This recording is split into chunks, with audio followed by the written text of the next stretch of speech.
Thanks so much for staying there. Welcome back to new edition, the Saturday edition. Let me tell you who my guests are. To my extreme left is a lecturer from the University of Education, Widiba, Dr. Ahmed Jinapo. Doc, good morning. Good morning, right. Hope you're great. Not very great. You're on strike, so I guess you have a lot of time. I'm not a very happy man. You're not happy? No. All right. Thanks so much for your Saturday morning with us. And then next to him is a member of the NDC, Dr. Clement Apak, member of Parliament for the Bull South constituency. Doc, good morning to you. Oh, good morning. I hope you're for the youth coming up. And so we pray that his soul, the Lord receives his soul in peace. And as my dear friend Mr. Park, Dr. Park said, one day we will meet up again. I'm grateful. Richard? Right. I think I would actually even want to expand the condolences. First and foremost to the Asiedu-Dartey family. Right. Yes, because they lost the equipment officer. Yeah, equipment officer. The tragedy, it reminds me of other such tragedies across the world of football. At this stage, I'm sure they are not in a very right frame of mind. But sympathies and condolences to the bereaved family. Otum for the Asiedu-Dartey family, wherever they find themselves. And we pray that they come back stronger. I'm a House of Oak fan anyway, so I hope when they come, we'll beat them and beat them well. To Chris, yes, Chris was one gentleman who knew his stuff. This day and age where everyone just sticks to radio and newspaper or TV and is talking as a journalist, you knew when you heard Chris that this was his calling, and he did it with passion, with the knowledge that was required. Last time he came back, he was obviously he had lost a bit, but you could see the verve with which he had come back. But God knows best, and He's called him to eternity. We pray the good Lord would keep him under His bosom until we meet again. Yesterday, I personally and the family also had ours. A grandfather, Donko, was also laid to rest at the Osu Cemetery. I say condolences, and the family should keep strong. Okay. And let's keep together. But right on that same note, we also give condolences to the policeman who was shot. Sure. At La Paz. Okay.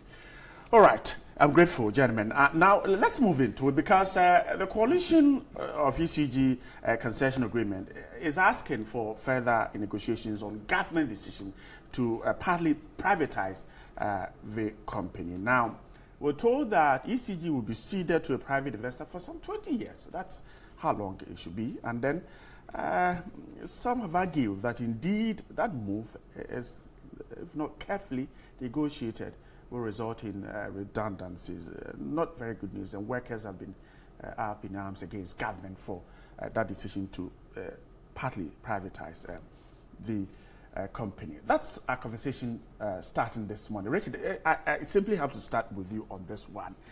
It's not new. The ECG conversation is not new, but this is where we have come to. It's been back and forth whether to go or not to go. Workers rising up against government, government assuring them that no redundancies will be recorded. But the coalition says that if we don't have proper negotiations, we will see redundancies. Proper negotiations as in what? Thank you very much. Right. And I see the mischief in the question you earlier asked. But trust me, this process is being done with a clear conscience and some in-depth knowledge of what is happening. And if you cast your mind back, in 2016, the first forum of the group was held.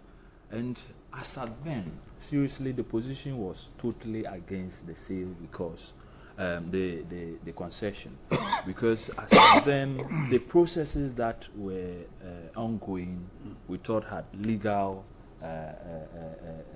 limitations. We thought the negotiations weren't being done properly. People were not being involved and engaged. And I'll give you a few examples to refresh people's minds. IFC, which is the International Finance Corporation, was actually the transaction advisor. That same IFC was advising our government. So they are telling us to sell it. And they are the same people actually advising government how to do this. And one came into knowledge of some information, confidential information, that showed that IFC was driving the whole process from beginning to end. Our input in the process was very limited. We seemed to have very little knowledge of what was going on. All we wanted was $500 million. How the process went on, we really didn't seem to care. And so you have situations where IFC actually showed or wrote how it should be done. All our cabinet did was to take it line by line and adopt it. And this, I'm not talking out of ignorance. I've seen it, and I still have possession of those documents. Those documents. And so we thought, no, this is not going to happen under the sun. And when we held the forum, you remember, the highlight of the forum was this Article 7.1, where we agreed that the whole process was not going to be governed by Ghanaian laws. Our laws will not matter. And the worst aspect of it is that it had gone through our parliament. It was passed under a certificate of urgency. And when the Minister of Labour then was questioned, he denied knowledge of the article. He was not just a minister, but he was also a member of parliament. So how did those processes go through? And then you had the workers complaining that all through the process, they had not been engaged. Meanwhile, they are expected to work with this new company that comes and takes over ECD. And if they don't know what is coming to them, if they don't know the conditions under which they are going to work, they are not prepared to work with a company, and they will not be part of it. And so this organization, umbrella organization, was formed. Fast forward, 2017, we held another one. We said, okay. And the 2017 one, we expanded the coalition to involve major civil society organizations with in-depth knowledge in the sector, so that the African Center for Energy Policy was part of it. Imani Ghana Africa, part of it. Asiedu-Dartey, part of it. Wakam. We even AGI. Kwame Jantua represents AGI. PURC, who have an in-depth knowledge in the sector and actually responsible for the process. Earlier on, we had actually sued them. They were part of the people we sued. But we realized that we needed to engage. So they should come and be part of the process and tell us what their difficulties and limitations are and how to drive the way forward. And so we held another forum, at which stage the various groups came and did a presentation that we think that if we did ABCD, we'll resolve the problem. TUC came. The Workers' Union were there. ECG were there.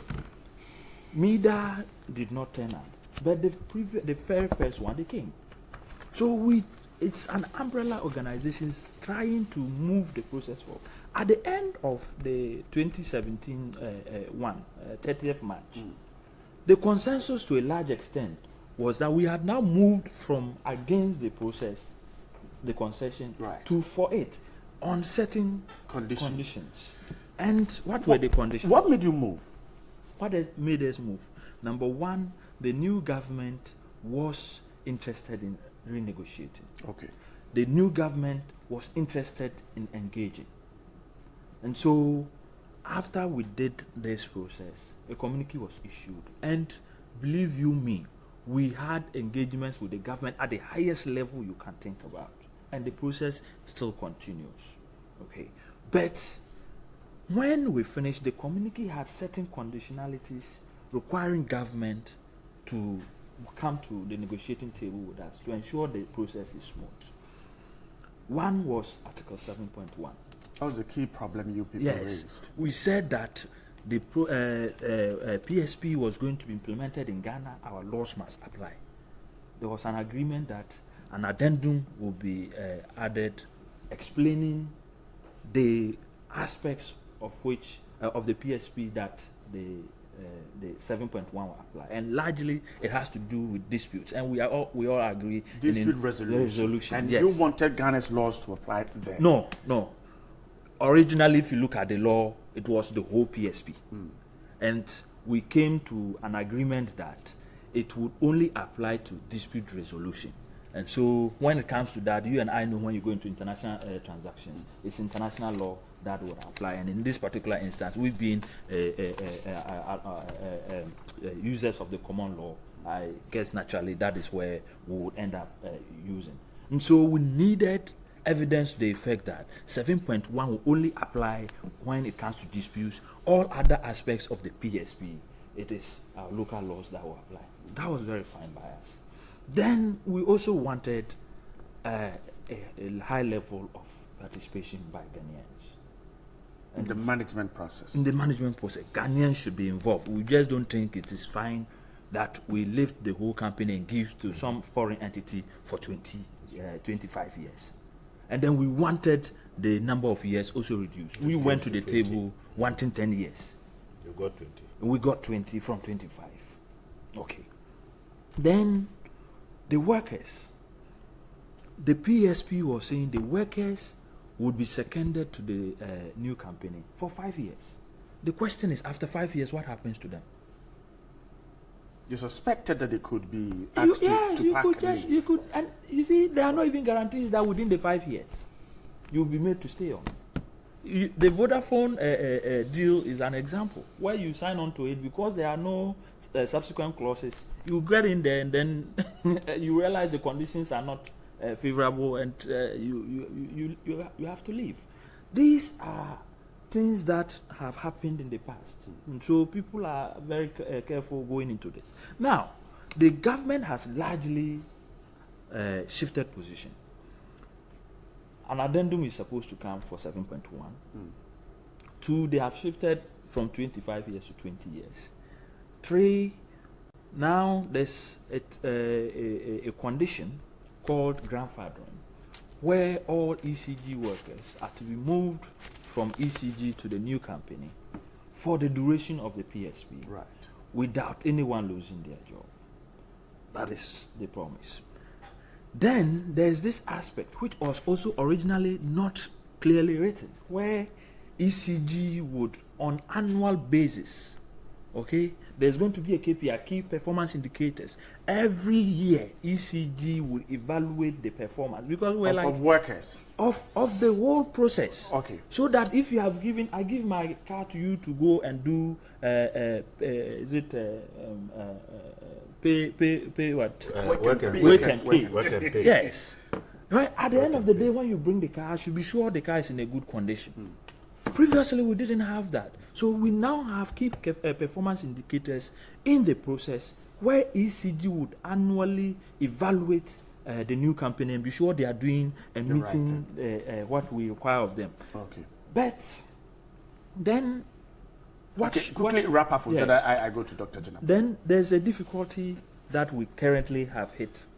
All these agreements need to be in fine print as evidence, because going into further negotiations, if I don't have any evidence showing that I have agreed ABCD, it will be difficult for me to go making or trying to convince others to come on board. Okay. Now, the problem is that after several meetings with the government and the ministry, the agreement was reached. They will give us that evidence. We haven't gotten the evidence.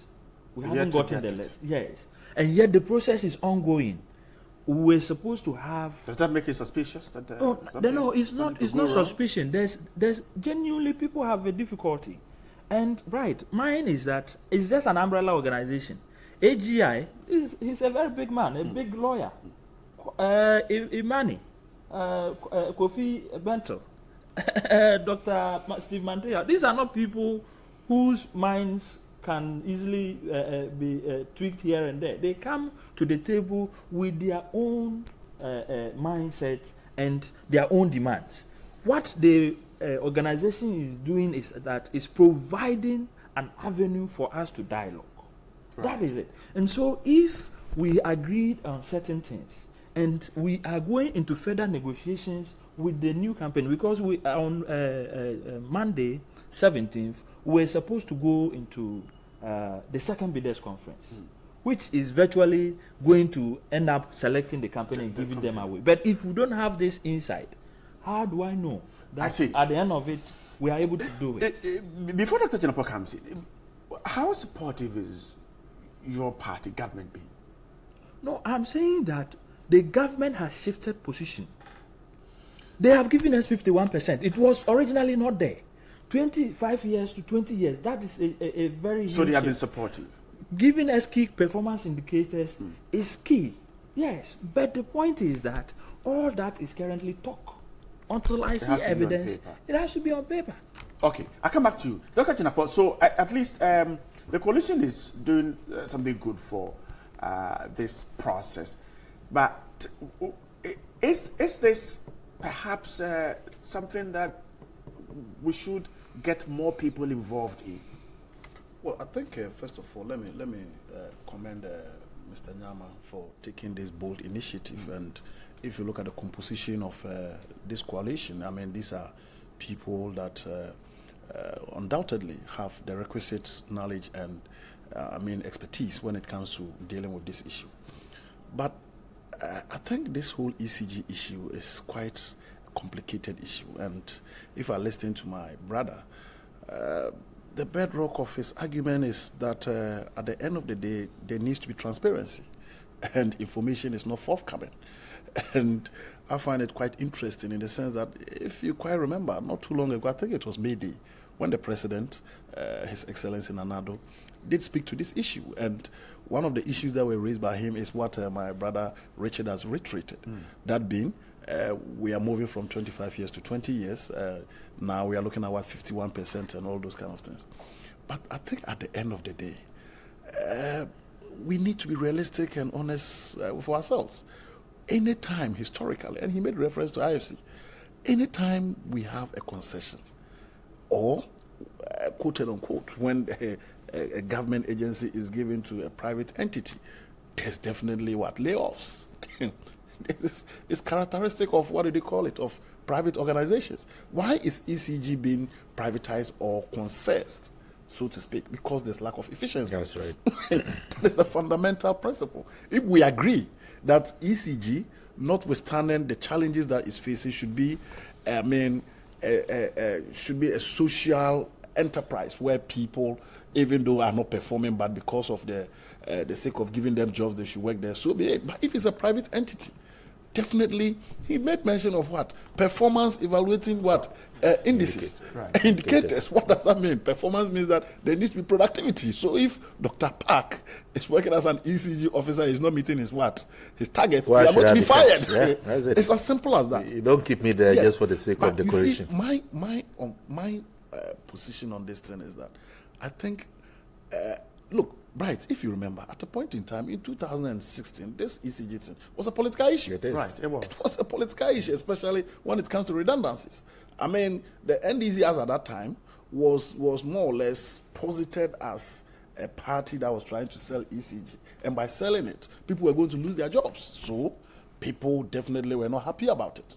Today, as it stands, the reality on the ground is that whether we like it or not, ECG, by listening to the narrative, definitely will be privatized. As to how it is going to be done, such that it inures to the benefit of the ordinary Ghanaian, and it brings about efficiency in the system, I stand for it. But I think transparency needs to be brought up. And I once again I applaud this coalition for taking up that position. The irony here, and this is where I'm a little bit skeptical, is that it looks as if a position has already been taken. If you look at the narrative, what is being written, the Minister for Energy says that, look, nothing can be done about it. So I don't know whether we haven't even passed the negotiation stage, whether a decision has not been taken and the terms have not been agreed to.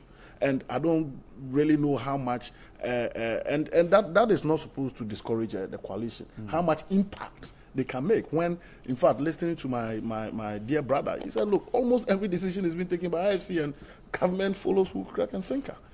I don't want to sound cynical, but it's what it is. But we are looking at government to take a good decision for us as a people.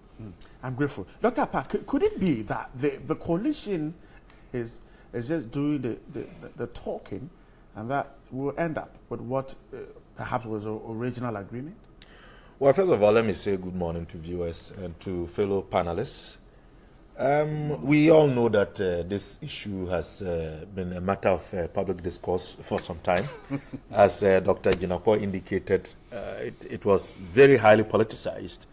The impression was created at the time that, our government, as well as NDC government, was going to privatize ECG, and workers were going to become redundant, and, suggesting that we didn't have the interests of the workers at heart.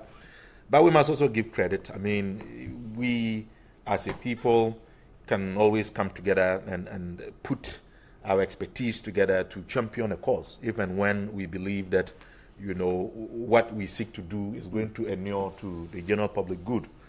We can all agree on the basic premise that the need for efficiency in as far as the power sector generally is concerned, and the role of ECG there cannot be downplayed. So we understand that. I think the issues have been around what Richard indicated in terms of the privatization, what percentage of the reorganized company, when that happens, is going to belong to Ghanaians, and what is going to be owned by the foreigners, 51, I believe, to 49 at this point.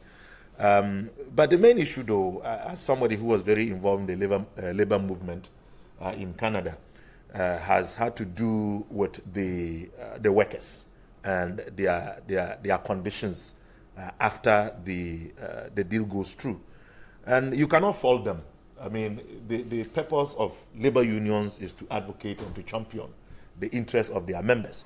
And if there is uncertainty, which, at our time too, that was the case, and as far as the unions were concerned, if there is uncertainty about their future, whether they are going to even get some form of compensation, and whether they are going to have the opportunity to stay on, to retire there, or if conditions will be created for them to be able to, go on early retirement with proper packages to help them to resettle, then it makes it easier. We had started the dialogue. We're also engaging with them, but it was felt that, we were not forthcoming. And interestingly, in spite of all that the coalition has done, if you look at the commentary so far and pronouncements by some of the stakeholders in the coalition, they still feel that in spite of the change in government, most of the critical issues that they raised at the time have not still been resolved. Although, as Richard said, there's some verbalization of some assurances, but there is nothing concrete. I mean, we are dealing with laws and processes and procedure. So simply because you say you are going to grandfather the workers doesn't mean that that is going to be done until something is actually put down to become a source of evidence, so that if that verbal pronouncement that has been made is then reneged upon, you can have a document to back it up and say, look, you said you were going to grandfather the workers, but here you are, in just about a year or two, they are being laid off, and therefore that then becomes a basis for them to seek redress. So I think that, I sympathize with the workers. I think their concerns are legitimate, but I'm a bit disappointed that the current government has not demonstrated the type of goodwill that they then sought to portray when they were in opposition. So I don't want to speak much. I think we would observe and follow, but let's all hope that at the end of the day, the purpose for which this exercise is being undertaken will be achieved. Doing so within the context of ensuring that those workers who have worked their whole lives for the company, in spite of the fact that it has not been as efficient as we have all wished, simply will not get shortchanged. So that is the comment I want to make about this. I'm grateful. Dr. Clement Park, Mr. Chantua, so now, what should the coalition do? Mr. Nyama said that, look, everything we've done is talk. There's nothing on paper. Can they get this documented as evidence? Is it possible? And how should they get it? Thank you, Bright. Good morning to my fellow panelists and good morning to Ghanaians watching us. Let me take you back as to how the AGI got involved in these whole discussions. The AGI was approached by ECG after the AGI and their consultants couldn't see headway with regards to the local content aspects of the compact, because they indicated that they did have some local content companies within the regions who worked on their behalf, but it looked like in this compact they weren't taken into consideration. So they came to the AGI, they discussed a lot of issues with us and hoped that we could step in and help the discussions with government. Then COSECA came up, and so AGI felt that, okay, let's send a representative on this new body, this umbrella body, that is also trying, because it was an amalgamation of different institutions, as Richard has pointed out. Now, one of the major things that have happened where COSECA is concerned is being able to explain to the unions the little details within the compact to get them to understand what it meant. And for us, that was groundbreaking, because the unions were prepared to go out on the streets. And we felt with a new government in place, it wasn't right for that to happen. So we painstakingly talked to the unions, talked to the ministry, talked to people like the vice president, even talked to the president to make sure that we all understood what was happening. Unfortunately, when the NDC, the previous government, decided to go on with this particular issue, the issues involved in it turned out to be very complicated. And so a lot of them who were part of it kind of left it ajar. IFC now came in and we're running the show. So when we talk about IFC and the Millennium Challenge, Development Challenge, MIDA, we're talking about two different institutions. Not institutions, but two different sets of people. The previous MIDA under the NDC seemed to be taking information and leanings from IFC. The new MIDA under the MPP seemed to have their own mind. However, we expected that with this new verve of trying to sort out this thing, they would also come on board, because we've had meetings with MIDA. They would come on board and help us sort this thing through. Unfortunately, it hasn't happened. Now, the unions were not in favor of particular terms in the agreement. So one of those terms was a concessionaire. They felt that, why are we giving it to one person? Why are we giving it to one company? Because ECG in itself, apart from the management issues, still has capacity, still has capability. So what COSECA then came up with is that instead of using the concessionaire, let's have a termed joint venture. What is this termed joint venture? The termed joint venture meant there was a duration of time that this particular concession, if inverted commas are going to close, would have to travel. And once that term is over, it would have to revert to somebody. It can't revert to this NUCO company. It should revert to ECG. And reverting to ECG, it looked as if ECG was going to be mothballed. And if it was going to be mothballed, when the time came for it to revert, who was there to take it? And if we said, okay, whatever the case is, ECG is mothballed, they don't have the capacity, they can't take it over after 20 years, let NUCO go ahead. Won't NUCO, although a Ghanaian company, won't it be part and parcel of the people who formed NUCO? And wouldn't foreign people be part and parcel of it? And COSECA felt that, no, this would make us subservient to foreign input. And so when we had meetings with the president and the vice president, the president himself wasn't in favor of this. And that is how the 51% thing came up. We had an in-depth discussion with him about the local content issues. That's when he came and said, no, if that is the case, let's Ghanaians have 51% because it's a Ghanaian establishment, a Ghanaian entity. And they threw it to AGI to form this coalition of Ghanaian companies who can take over. No. Now, with that 51%, the other question is, where does ECG play a part in there? The issues of whether distribution, whether the last mile, whether the retail, where ECG should play. Because ECG really hasn't had problems with distribution. The major problems ECG has had is with the collection of revenue. So if that is the case, how do we place ECG in there? Should it be like we do in the oil industry, where before production, the company GNPC is carried to production? Should this new company coming in carry ECG, and in carrying ECG, make sure that all the management processes and all that are being put in place for that duration of time? So there are options that we can look at. Now, let me state categorically, COSECA and anybody who is involved is not interested in the unions going on strike.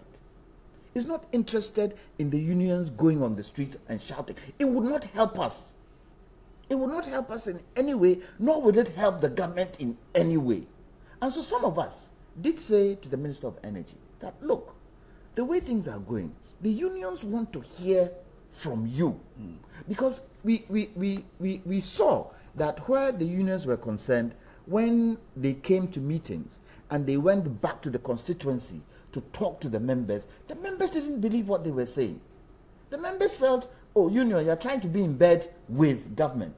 But it wasn't so. So the unions themselves found it very difficult explaining to the people. So some of us suggested to the minister that, look, whatever the case is, this is Ghana. Whatever the case is, you are the minister, you are the head. The president has given you the authority to handle this. Go down to the grassroots and speak to the people. Let the people understand exactly where you stand. And from there, let's see how best we can put this in place. Unfortunately, none of this has happened.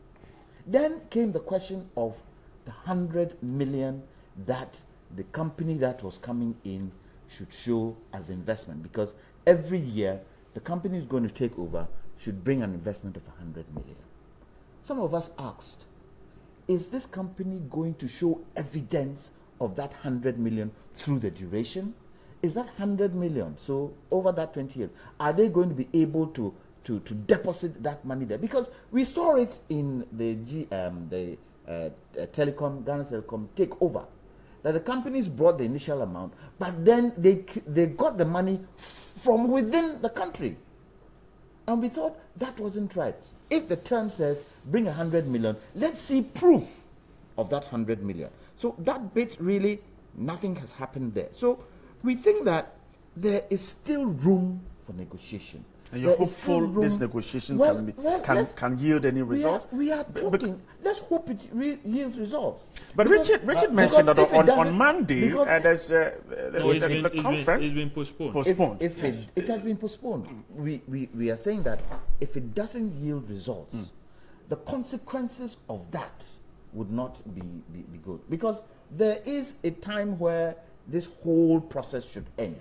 Okay. I think it's 2018. 2018 September. Right. And if you are not able to meet that deadline, Bob's your uncle. We are in trouble. Dr. Parker, these Mr. Jantua and Richard obviously have followed this issue by virtue of the impact of the coalition. The coalition.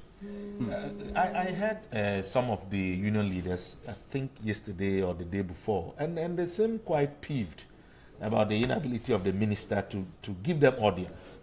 I don't know what could be the reason. The reason, because that in itself, as you said, the engagement is very necessary. And if indeed the processes are continuing, which I think was the is the issue that is raising anxiety, then the workers certainly have every reason to be uneasy. If I may attempt Okay, a quick one, because I want to also, Kujipoko is watching us, and he wants to come in into this conversation. You go ahead. If I may attempt to answer him a bit. Number one, you see, the crux of the dispute, if I may call it so, is around this issue of termed venture and concession. Now, with the termed venture, it is possible to have a termed venture, but it looks like there's an obsession with the term concessionaire. But termed venture's window has been opened in the sense that right now, originally, if we were going with the original PSP, it would have been difficult to do a termed venture. Because who are you doing it with? You can't do it to ECG because the whole company was going to a foreign entity. Right. Now we have introduced a new element, 51% Ghanaian owned. So the suggestion is this. Termed venture can happen. Let's probably get AGI in their organization of this 51%. Get ECG in there. Let them have some 10 or 15% or whatever they can bring to the table. If they bring that, you see, they are now part of the new entity. That's right. And what that avoids, as you and I are sitting there, Ghana does not have the money to pay the ECG workers redundancy. Under the law, he is the lawyer. He would explain what the Labour Act 615 and the if we have to lay the workers off. Yes. Because if you are moving from one company to the other, automatically it is a layoff and you have to pay redundancy. We cannot afford that. So to actually address that matter, we are like, okay, if we have introduced 51% in it, let ECG, one way or the other, be part of the new company. Let them bring some money or equity. Let's use their... to partner the foreigner coming in. Then, what then happens is that all the workers of ECG are part of the new company in any case, so they don't have to pay any redundancy. This whole matter will then go away. But it's like there's an obsession with the term concessionaire, and we'll have to stick with it and implement it. And beyond that, beyond this whole concessionaire thing, look, all the things that we listed that are supposed to come, to a large extent, and to answer Dr. Apak's point, it's not the minister that is supposed to be giving it. He is leading the process. MEDA is supposed to bring the addendum on 7.1. They are supposed to bring out the workability of the grandfathering of all these issues. MEDA is refusing to engage. There's another forum, stakeholder forum within MEDA that has been formed to ensure that these processes go on. What has happened since it was formed? The MEDA has refused to have a meeting. We have actually prompted them that, look, activate this committee. Let the work processes begin. It's not happening. Letters have gone up and down. Somebody is not responding. And so when you put out a forum and people are agitated, point is that you have had the opportunity. Several letters have gone up and down. You have not responded. The workers, and if anyone has any doubt, the workers have indicated that if at a point they will have to go to court. If they go to court, the likelihood is that this whole process will grind to a halt. I see. Yeah. Right. Okay. Right. Doug, quickly. I want to speak to Kojopoko on the phone, but you quickly when I watch my brother Richard, is interesting. Richard, you are MPP. You have access to government. All these things. I mean, so you mean he should put a strength? No. I mean, everything that we are talking about, the suggestions that he's provided, they are laudable suggestions. But these are initiatives that needs to be taken by what? The sector ministry. You understand what I'm saying? Let me finish. These are initiatives that need to be taken. Yes. The umbrella organization, COSECA, fine. I'm just a convener. I'm facilitating the process. Yes. The rest of it, if put it before your minister. If you have, you are suggesting it hasn't been done. That is a problem. Okay, so that is a problem. All right. I'm saying that. Yes. And yet you're not getting the result. You can't just bulldoze your way through. You go through processes. Richard, if they don't respond, you're suggesting that what Dr. Jinapo is saying, that you've put all these before the minister, and yet you're not getting the results. Yeah. There have been letters. If I said there's been letters, there's been correspondence. I see. Even the forum, they were all invited. You could have easily said that, okay, COSECA, let's come. convert your forum into a meeting with the media and the minister, and we'll sit down. And that would have. But changed. Richie, you saw the smile on Dr. Jinapo's face. I mean, it suggested that you're part of government, so you could or part of the ruling party, so you can pull a few strings and get this done. Is it difficult? Well, I'm not running the show. Let me see. I'll come back to the show. He's not running the show. Kojo has been listening to us on phone. Good morning. Good morning, and good morning to you and my brothers. Okay, I hope you're doing great. I'm very well. I'm in Kumasi. Sorry I couldn't join you guys. I'm in Kumasi for another funeral. So my condolences to the Chris Opoku family and my condolences to the Kokoko people as well. But I hope all is well with you guys. We're fine too. But the ECG thing, the coalition seemed to have gotten to a point where maybe... He's a member of the coalition. Kojo, are you still a member of the coalition? Yes, I am a member of the coalition. You have not parted company? Sorry? You have not parted company? No, it's not parted company, not at all. You see, in every coalition, you would have, that is why it's a very strong coalition, because the coalition of diverse opinions and it's a coalition of people who strongly and are passionate about making sure that this ECG thing works well. So yes, at the point, we have diverse opinion on the way forward, but that is why we are in a coalition, so that we forge ahead and make sure that the argument is stronger. I see. Kojo, you don't seem to share the view of everything that the coalition is saying. Am I right or wrong? Oh, yes, and that's your point. But before I go on, let me share a bit of light on some of the things that my brother Richard and Mr. Johnson have said, so that we can put it in perspective. The 7.1, what has been explained so far is that it only applies to the compact agreement between the USA and the government of Ghana. It does not come into the agreement that will be signed by the concessionaire and the government of Ghana. So the 7.1, that is why the addendum is to clarify that position, that the 7.1 is not going to, when the concessionaire process, the PSD, ECG PSD process is completed, there's going to be an agreement between the concessionaire and the government of Ghana. That will be governed by Ghana law. But the issue of the compact, which was signed between the USA government and the government of Ghana, is the one that 7.1 applies to. So the addendum, which will come in, will now clarify that. So I just thought I would just basically mention that. Secondly, will be the second biggest conference, which my brother Richard said that will give away the company ECG to the company. This process is really not even started. The second biggest conference is just to evaluate the RFP, which is the request for proposal. Last 2 weeks, a whole week, all the stakeholders were in a retreat to basically fine-tune the RFP, which is the request for proposal, to incorporate all the new things that this new government has come up with. So the second biggest conference, which is scheduled, is basically to bring the bidders up to speed to the new inputs of the request for proposal. It is when the request for proposal goes out, then the bidders will now bring their bid to government to be evaluated, then a company is chosen. And the committee which was formed, which my brother said that there hasn't been a lot of work for them, for me, the way I see it, their work is a bit ahead. When the RFP is finished and the bidders bring in their bid or their proposal to take over the concession, then I'm sure NewDay will have to engage that stakeholders committee which they formed. Now, let's go back to something that was said, and I don't think is very true, which is that all that we have discussed with the ministry, we don't have it in writing. We do. In a letter dated the 30th of May, which I personally collected from the minister and circulated to all members, it states categorically all the discussions that we had, especially the issue where it talks about grandfathering. Okay? I will read a little bit of that. And in that letter, it goes on to say that, if you bear with me just 1 minute.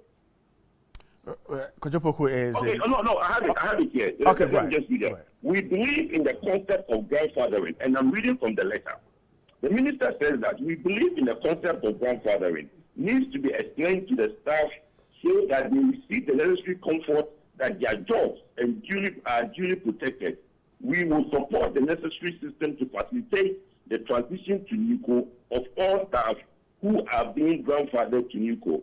In this regard, we will embark on a series of meetings with the staff to ensure that they are fully appraised of this process. And the union members and everybody have a copy of this letter.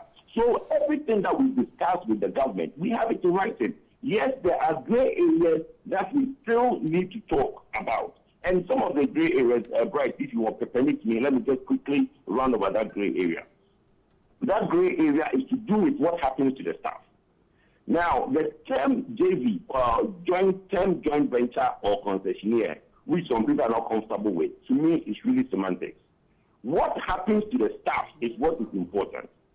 One of the colleagues on the panel is from the labor union, or from the labor commission, so he can help us. In the labor law, there is section 21 of the labor law, which talks of continuity. Okay? If a company goes through a change of management, it does not stop continuity. The section 65.1, which Richard mentioned, is to do with when there is redundancy. Now, if you read that section very well, there is a bit that says that if there is severance, and in this case, what the minister and the government is proposing is that everybody's contract, their collective bargaining power, will be transferred to the new company. And the labor law allows an employer to transfer your contract. That is where I have proposed to the coalition that if we are not so happy with that part of the work, let's go to Labor Commission and get their interpretation of what the labor law says. So it's not that is a taking issue that we are now as a coalition. Okay, could you kindly hold on, because I guess Richard has been listening to you too. You want to speak to? Yeah, I think, okay, quickly. First and foremost, Kojo's viewpoint shows the diversity of the group, and so no one should expect us to come and sing the same voice. But you see, the points he's raising, there are some contradictions in it. If the 21 he's reading says that if there are changes, means that it is still the whole same company and changes have taken place. But it's at the top, management. Yes, but in this particular instance, it's a totally new company.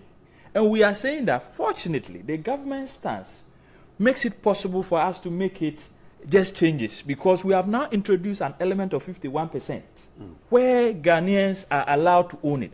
What has anyone got with ECG being part of this new company, so that the process will drive on? Because you are talking of redundancy. This 7.51% grandfathering he's talking about. We have the letter, I received it. Point is that, what are the details? They are to explain. Who is to explain? The ministry. Ask if the ministry has had any explanation with the unions. The process with the bidders is going on, and other stakeholders is going on. They feel left out. So we are simply asking for the process to be going on with the foreigners whilst going on with us. Beyond that, the point is this.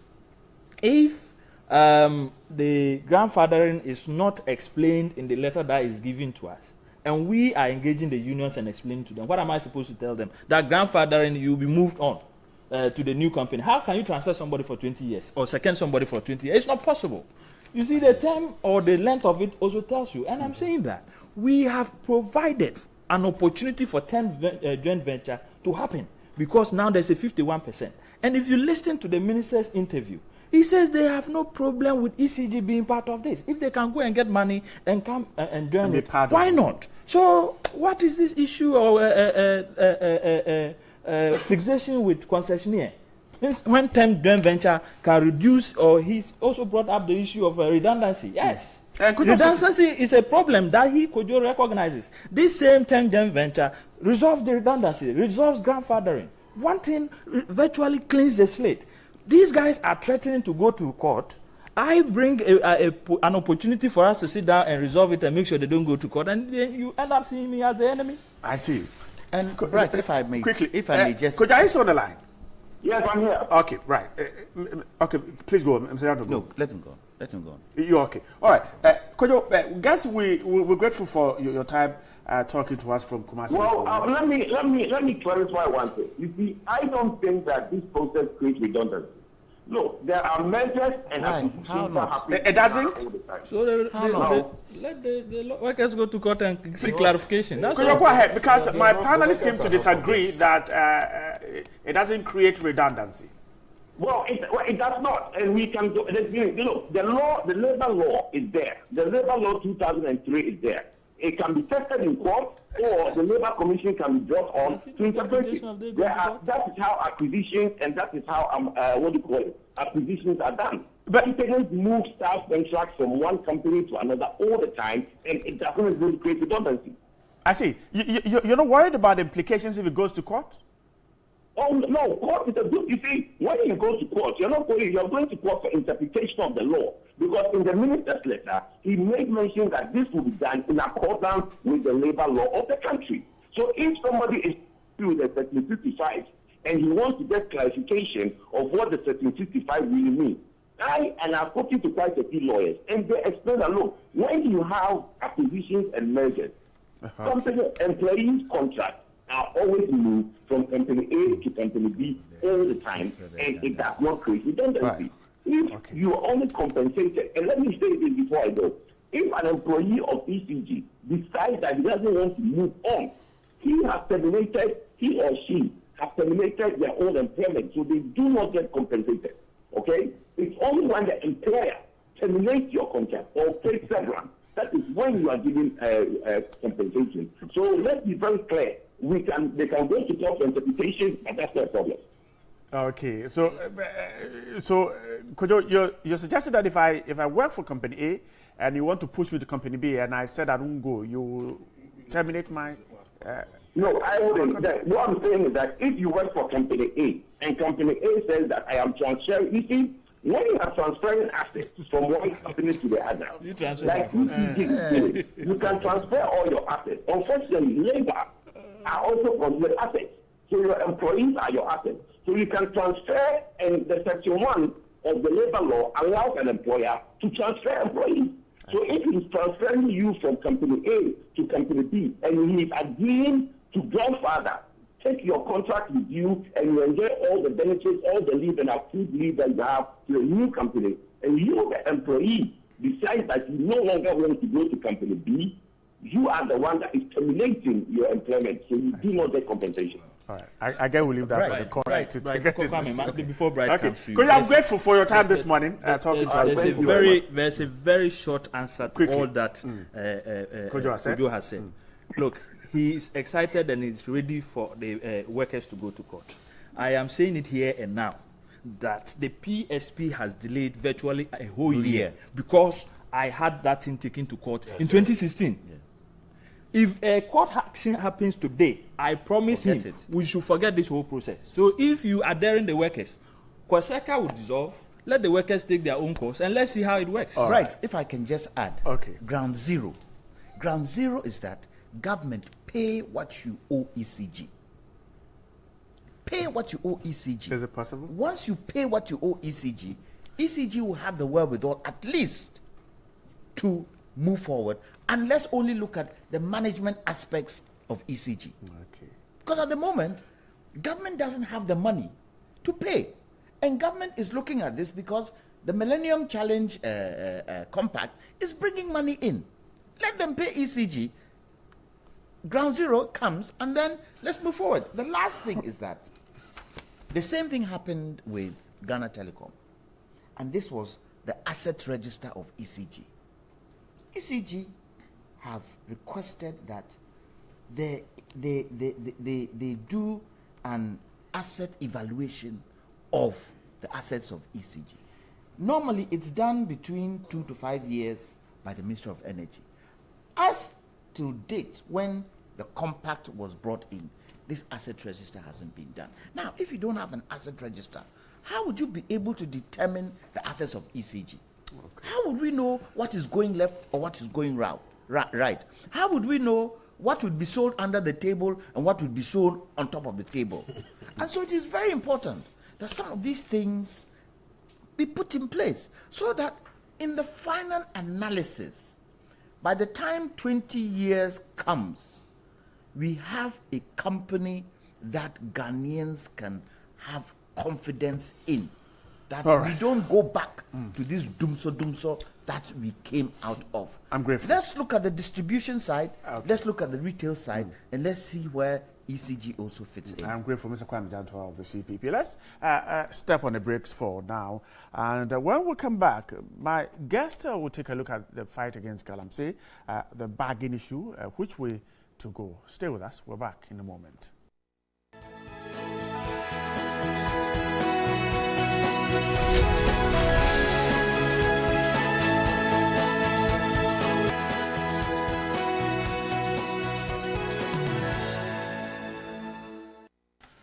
Right, so he owned up that he actually planted the device there when he was in office.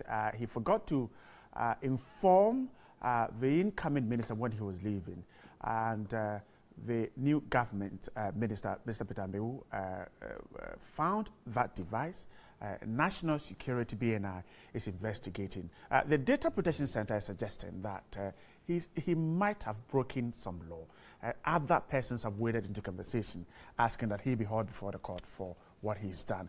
Exactly how my panelists think, we'll find out right away. Dr. Park, let me begin from you. So we should haul Ms. Enusa before court to answer questions about the device? Right. I think that we have to have this conversation, and in doing so, we must have it within the right context.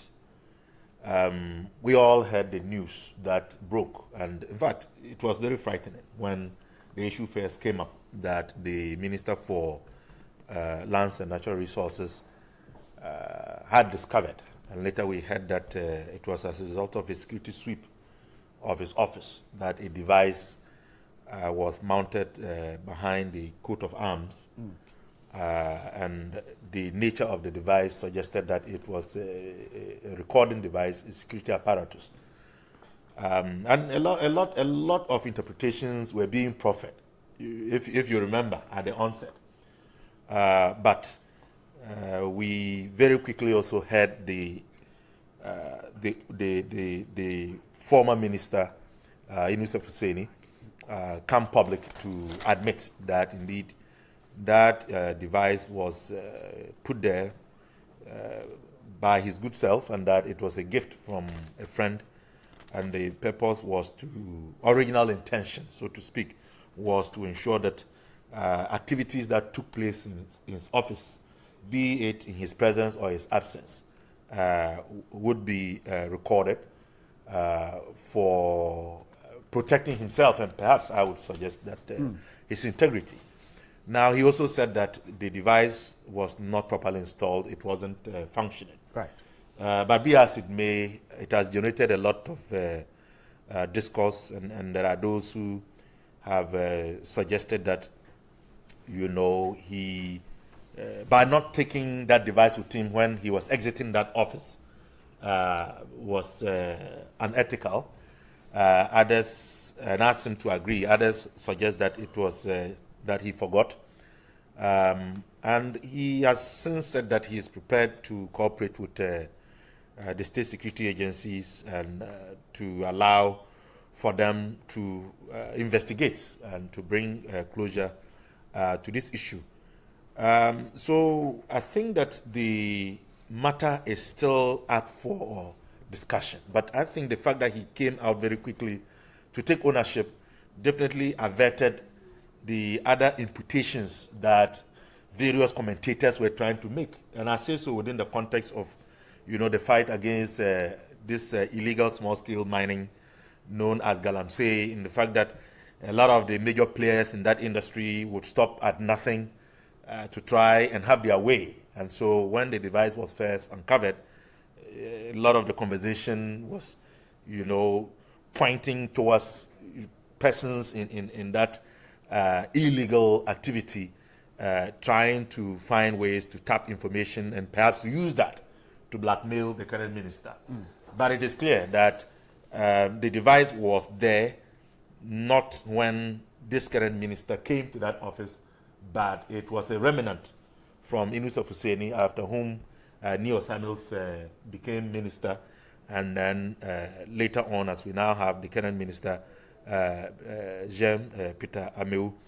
But I think that we as public servants and officials who are given space to work in as our contribution to our nation, we can all learn something from this. If you bring in material, I would say in this case foreign material, into the space that you have been given to work, and if that assignment is completed or you have been reassigned, the right thing to do is to make sure that when you are leaving, as we say in the local Ghanaian parlance, take your kuku and your kaka, and then you go with it. I think if he had remembered to take the device with him, quite clearly, we wouldn't have been having this this conversation. People are suggesting, you know, Senior Jantua is here, he's a lawyer. People are suggesting that he should be hauled to court and all of that. I think it is early days yet. I think that the investigations should continue. He has said that he is going to subject himself fully and will cooperate. And I don't think that he has anything to hide. As I say, if you have nothing to hide, you have nothing to fear. So I have no doubt in my mind that he is trustworthy in terms of what he has put in the public domain. So that is the comment I have to make. And so you're totally disengaging from the fact that it was done to watch perhaps what Mr. Peter Amewu is doing now. Yes, that cannot be possible because if the you're device ruling was there, everything out. The device was there when Neo Samuels was there. The device was there when Inusa was there. And so the argument cannot be made that if that device was planted there to spy on Peter Amewu. But the comforting part is that, and I believe him, is that the thing was not even functioning. So if it wasn't functioning, quite clearly it could not have been harmful. And therefore the issue of invasion of privacy definitely will not come into play. But if it is deemed to have been functioning, then at least that then raises all of these other possibilities. But the fact that it wasn't functioning, and I think that when the investigations are concluded, that may be confirmed, and I have no reason to believe otherwise, that will totally nullify any suspicion that it was intended to spy on his two successors. I see. Dr. Chinapo, so the key question being asked is that ministers of state and what they do to protect themselves, such gadgets, is it necessary, particularly when these ministers have all that it takes to ensure they are safe? Well, I think, this issue, I think there's been a lot of commentary on it. I mean, the issue came up sometime, I think within a week or so. And it needs to be looked at within a certain context. And one of those has to do with a reference that was made by my big brother, Dr. Park. In the spectrum of, Peter Amewu, let's play the devil's advocate. Mr. Yunus Hussaini, as I remember, within the last 4 years, was a minister of lands and natural resources, and again, a minister of what? Roads and highways. Right. If it did happen that this gadget was found in the office of what? The Minister for Roads and Highways, what would have been the commentary? What would have been the interest? The reason why people, and even including security experts, predicted before Mr. Inusa came to speak publicly was because of the kind of personality that we are dealing with and the work that he's doing, Peter Amewu. I quite remember when this thing came up, one respected Dr. Enian said that, look, he believes that this was planted there by Galamsey. That is it. He said that, because of the kind of person that we are dealing with. But be it as it may, look, I've heard people say that Mr. Hussaini should be dragged to court and stuff like that. What is the crime that he has committed, and what is the offense that is going to be professed against him? One, invading somebody's privacy. If he's invading somebody's privacy, was it done intentionally and purposefully? By what he's saying, it looks as if it's not the case. He didn't intentionally put in that thing to what? To tap Mr. Amewu. Two, We are talking of what? Breaching of what? Security code. What is the security code in terms of what? Ministers. All those things needs to be looked at. Is it also the case that, look, maybe he's lying? Is it the case that he's lying? That yes, it's a cover-up? That's what I'm saying. Okay. He planted that thing there, and he says that that thing is not working, but probably he's gathered some information.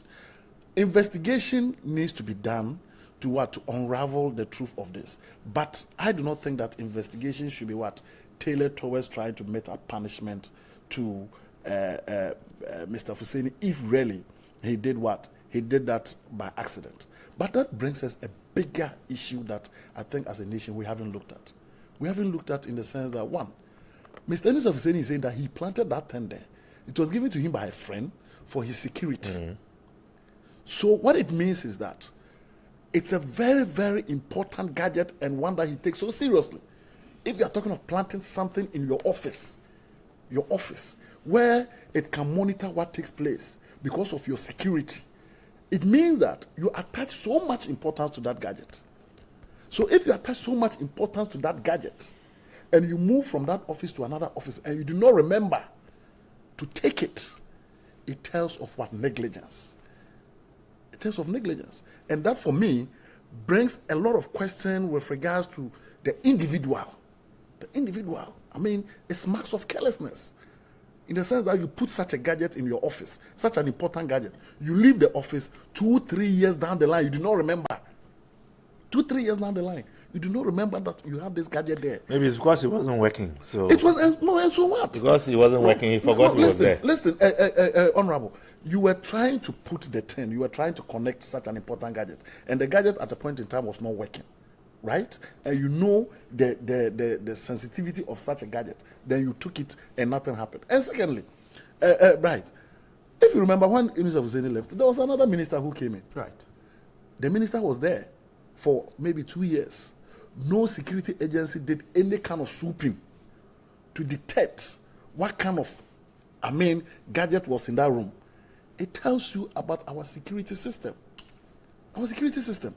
Such that the only time that this gadget was detected was when Mr. Amewu, because of the nature of his job, decided to what? To sweep the place. That was when he didn't decide to sweep it. He didn't, but somebody. He got some people to bring gadgets for him to test. To test, yes. And as they were testing it, it picked the signal. The signal. Yes. That there was. Yes.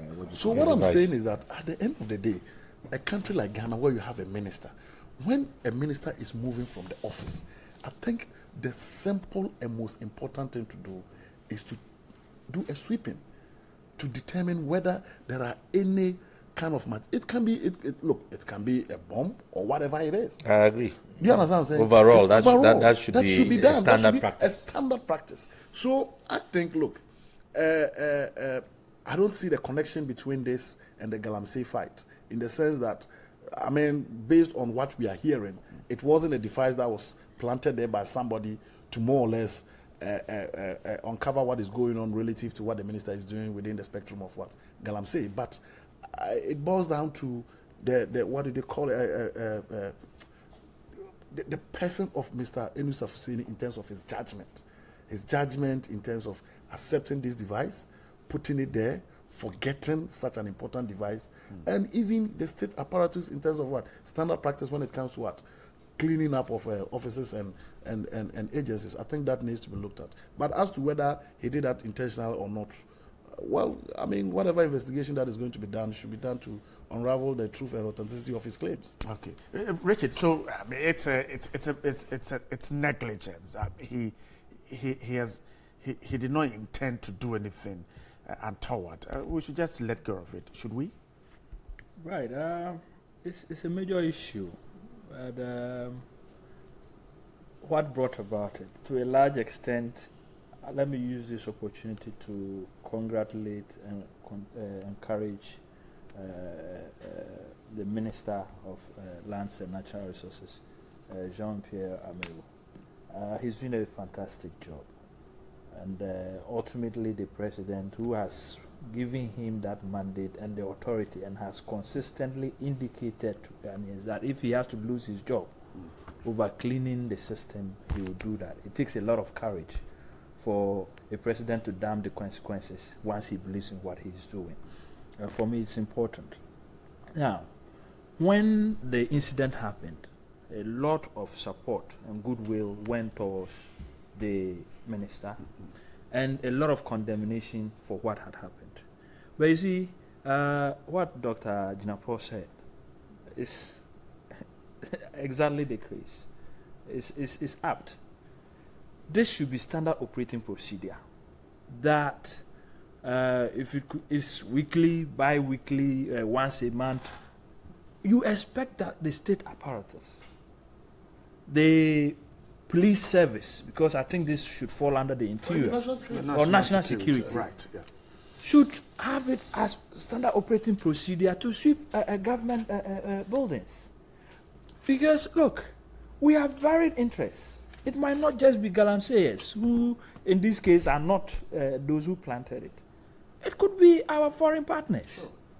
In this day and age, they do even remote spying. Drones and all those things. But the best of them is when the implement is actually within range and is able to pick better pictures and sound. So I am amazed that we don't have it as part of our system. And that this thing was actually picked accidentally. I would be shocked to go into a new office as a minister and not have the place swept to make sure that it is clean for me to come and sit in. It should be regular, and I hope and pray that at the end of the investigation, this will be part of the recommendations going forward so that we can work and be safe in knowing that what we're doing is safe and is secret and in the interest of the state.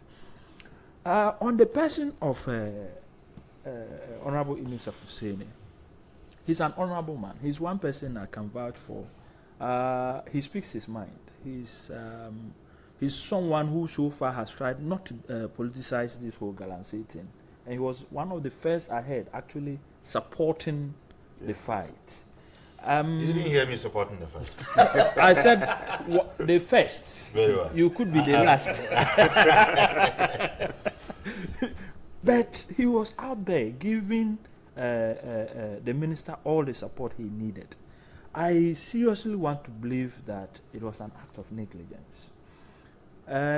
His apology and the quickness with which he came out and owned that, for me, was a mark of integrity.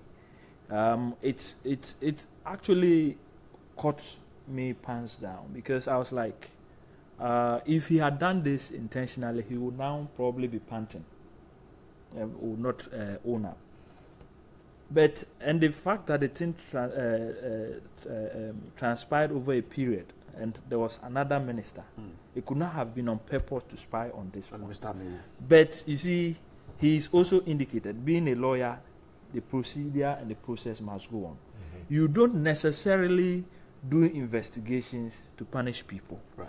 You do them to come out with the, what I said, standard operating procedure, knowing that from today onward, this is how we are going to do things. And also to prevent them from happening in the future. And for me, if we finish this process and this ever occurred again, then there was no need even starting it. It shouldn't be about the person. I think he's shown enough remorse. But we will still have to go through the process so that we all can learn from it. Anyone next time taking an office there knows that, okay, this is the standard operating procedure. Let me call this office, come and sweep the place. Regularly, they should come and sweep. This is what is done. And then we can be secured as a nation. But as a people in general, seriously, we are not security conscious. We take things for granted. And a lot of things pass under the bridge. But I think we should cut him some slack, seriously. I see. Mr. Chantua, so it brings into focus the mandate of the national security. Some have argued that too often the national security is being used to do wrong things and not what they are mandated for. They couldn't see it. Is it an indictment on what they do? Right. To start off with, I see inconsistencies in some of the things my dear friend Mr. Fuseni has said. The reason why he said he installed these cameras was to check human movements through his office. In another breath, he says it was installed, but the gadget wasn't working. At what point did he realize the gadget wasn't working? He said the installation was not complete. No, it was not complete. Okay, the installation was not complete. At what point did he realize the installation was not complete? Was it at the point when it was installed? Or after it was installed, he wasn't able to get any feedback from the gadget? And if he wasn't able to get any feedback from the gadget, what did he do about it? I hear my panelists say that he immediately owned up when it was discovered. But remember, there was another minister from his own party in that office for a period of 2 years. Did he not owe responsibility to that minister to tell him, my dear brother, I installed a camera in the office to check movements in my office. So that camera is there. Do you want me to take it off, or do you want to keep it? Anyway, it does not work. But he had forgotten that the thing was there. Please, And that is where please, we are Sometimes talking just about the raising issue of questions. Please, So please, allow him to go. Please. Mr. Fuseni is a lawyer, to start off with. If somebody brought a case like this to him to handle, these are some of the questions he would ask. He's not any mean person. He's held important positions in government. And so far as I'm concerned, if another member of your own party is a minister and you know that gadget is there, I do not buy negligence. I'm sorry to say. For you, it's not negligence. I do not buy negligence for such an important thing. Let's face it. The carelessness is the right way. You talk about national security. What are the processes in place for such a thing to happen? Does he need to go through certain processes? Because we have a security apparatus. Do we not need, or did he not need to go and inform them for clearance and get them to use their own people? I question, the person who came to install that gadget, where is he from? Is he part of the apparatus that the security buy gadgets from? Is he part of it? Who is he? It could even happen. And as we sit here now, we don't know whether that gadget really wasn't working. We don't know whether the information that has been able to gather But is if it wasn't somewhere. working, how could it have gathered? Well, how do we know? Well, this is what the Well, how do we know? investigations would uncover. It is his word against ours. Now, there's a notion that the gadget was not fitted during the term of Honorable Fuseni. The gadget was fitted when he was leaving Really? to spy on what the incoming minister would say about his tenure there. That is the notion. It's possible. There's a notion running around. It's possible. And if that is the case, what does he have to fear? I'm not saying it is true, but it's a notion going around. But anyway, do ministers of state have the right to do the kind of action that Honorable Fuseni did? That office is not a private office. That office is a public office. And if for anything at all, I would have thought that if you're going to put any cameras, it would be CCTV. And you place that CCTV camera at the door of your office so that anybody going in would be seen. Why do you hide it in a place like the coat of arms where it is not visible to the human eye? And if that is the case, you left the office, why did you not remove it and take it with you? He forgot. I don't buy that. I don't buy that. I don't buy that because are you telling me that? it's Are you serious telling me? forgetfulness. No, wait, perfectly normal. wait. Especially when someone is not. Wait. No, this one is not. Wait.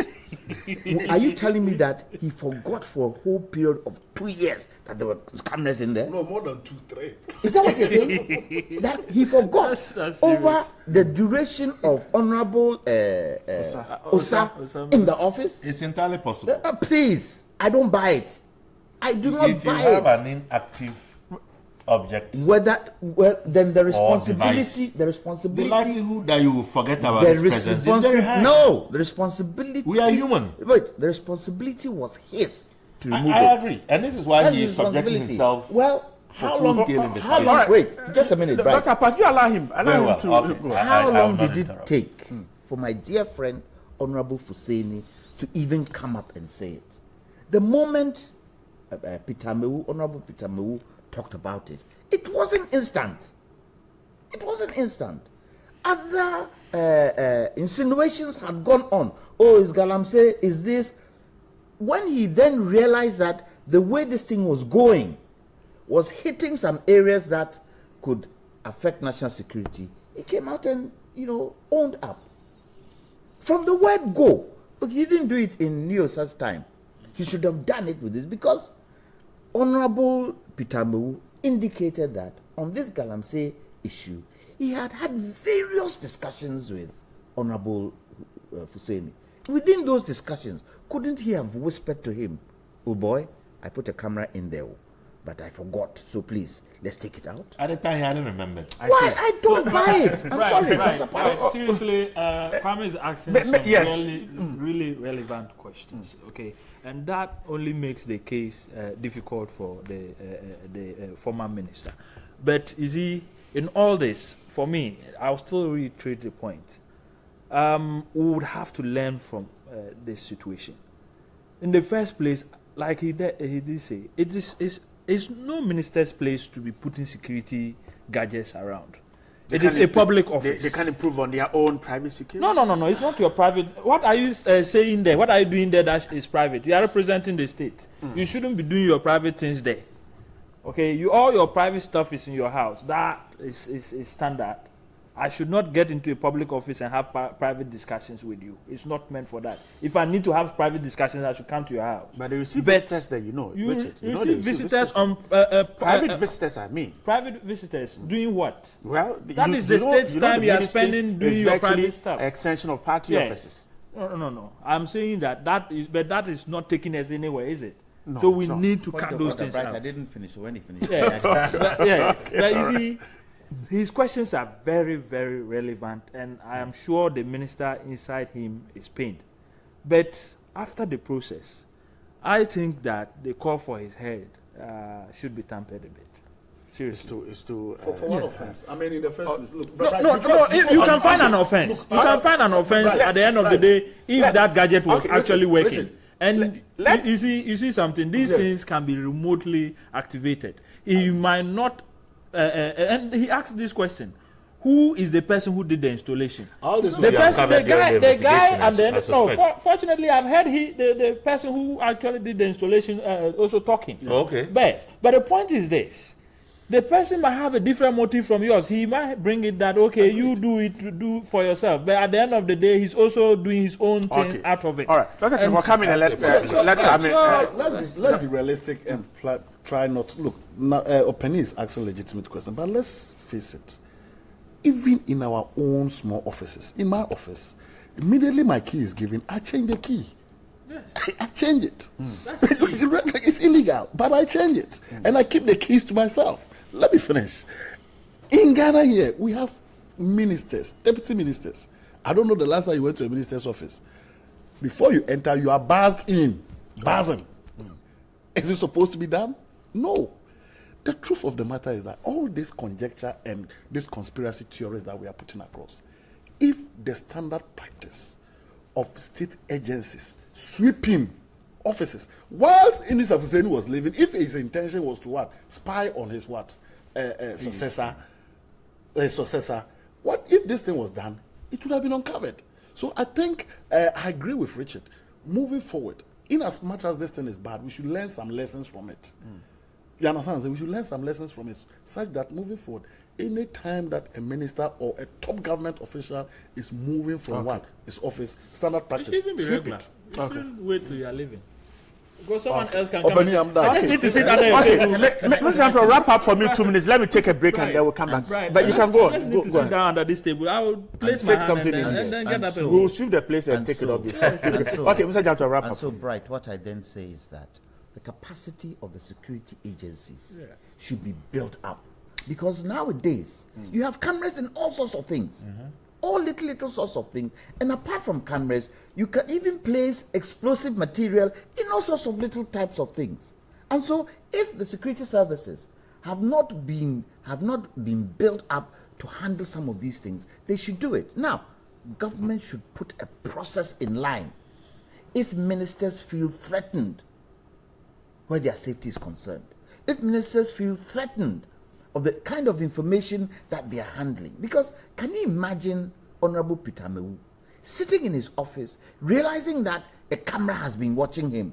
Can you imagine psychologically even what was going through his mind? He would ask himself, this galamsey thing I'm doing, it can threaten my life. It is threatening his life. It can threaten my life. Because it could be anybody. And if it's even so happened that it was the galamseyers who put it there, that would have been an even wider question. And so, I conclude by saying that all government institutions, including Flagstaff House, including Parliament, should be swept. And in sweeping, the Ghanaian public should be told the results of that sweeping. For what? Why? Why? All right. Wait. I want my office to be the first to be swept in Parliament. Wait. Ghana people told the security. Wait. You have to throw this country to No, wait. When I say Ghanaians told, the certain information that is acceptable, so it does not leak, definite security issues should be told Ghanaians. Okay. For what? Because all right. listen. Classified Wait, information. yes. Okay. All right. Let's take a quick break here, and let me please just finish. And I'm finishing by saying that it is the Ghanaian people who voted the government into power. They are responsible to the people. And for such a sensitive matter, a lot of people felt panicked when Peter Mewu indicated that this type of thing was there, considering what was happening. And so, to some degree, I'm grateful. To some degree, Okay. Ghanaians should know. Okay, I'm grateful. We'll take another break now. When we come back, the governing councils were not in place. UTAG National held a press conference, and before the day ended, the governing councils were announced. But it is not all that good at the University of Education, Winneba. When we come back, we'll touch on this particular conversation. Stay with us. We're back in a moment.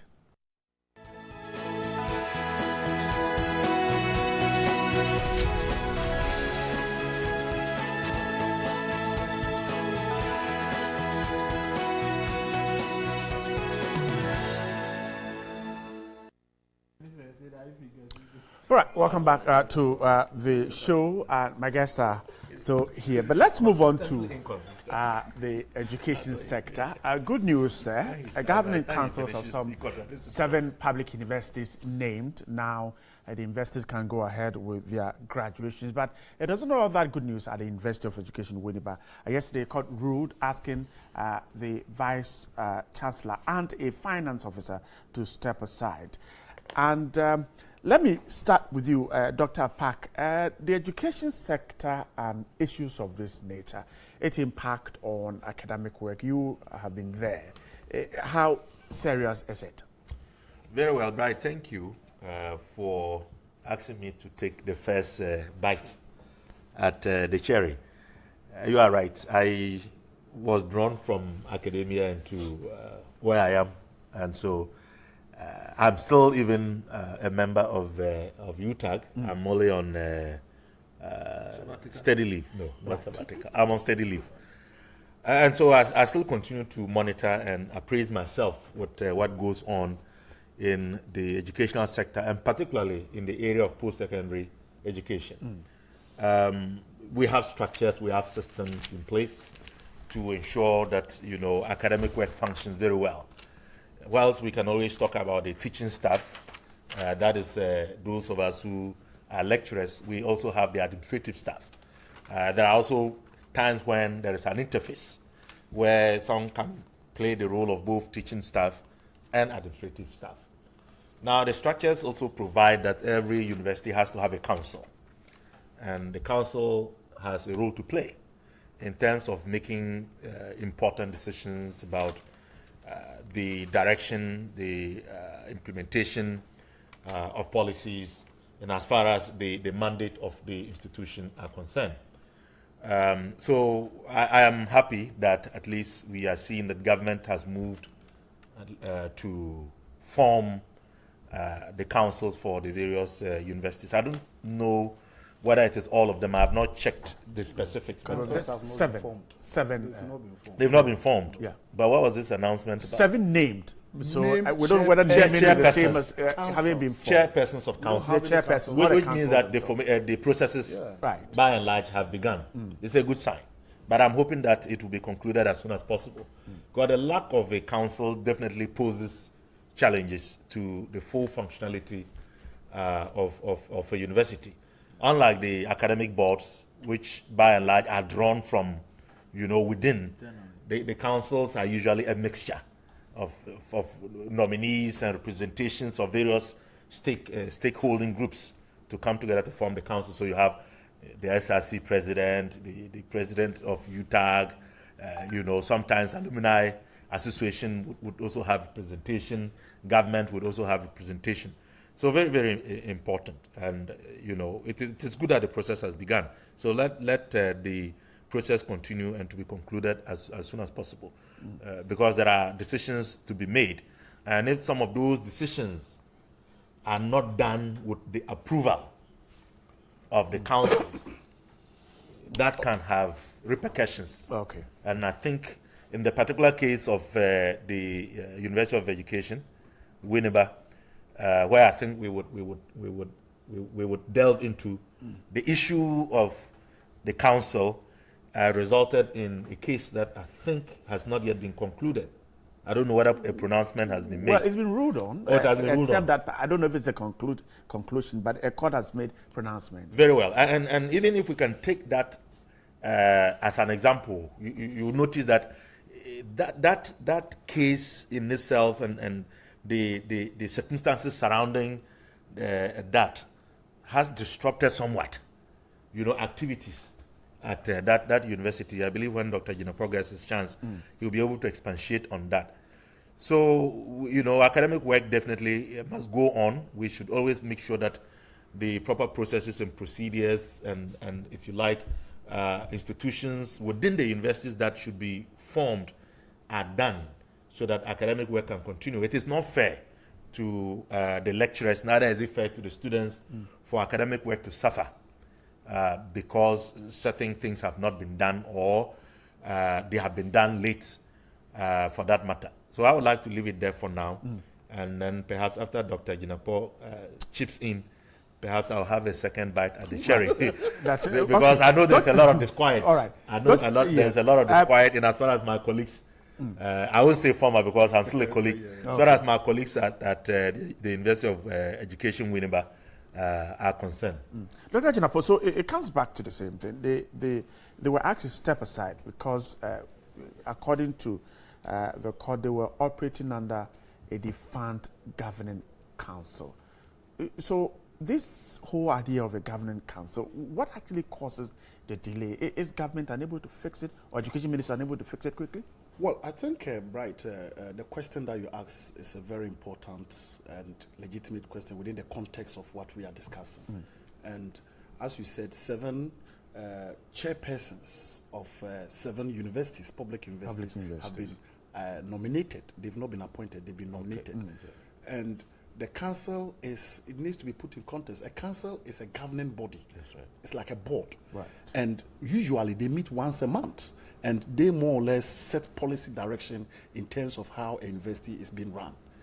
And normally, with specific reference to the University of Education, I think there are about 26, government appoints only 4, the chairperson and 3 other people. So this whole issue needs to be understood, and I think Ghanaians have followed the story for a very long time. In 2013, the previous governing council of the University of Education, Winneba, their mandate had elapsed for 2 terms or 4. And within that period, I think the university wrote to government indicating that their period had elapsed, hence a new one needed to be constituted. In fact, it wasn't done, but I know that government wrote back to the university or to the council to continue. So from 2013 to 2015, the council that was operating was deemed as illegal. Was deemed as illegal because their mandate had expired. And as to whether it is illegal or legal, based on the letter that was written by government to what? The university and to the council, is what is the contention in court now. So that cannot be decided.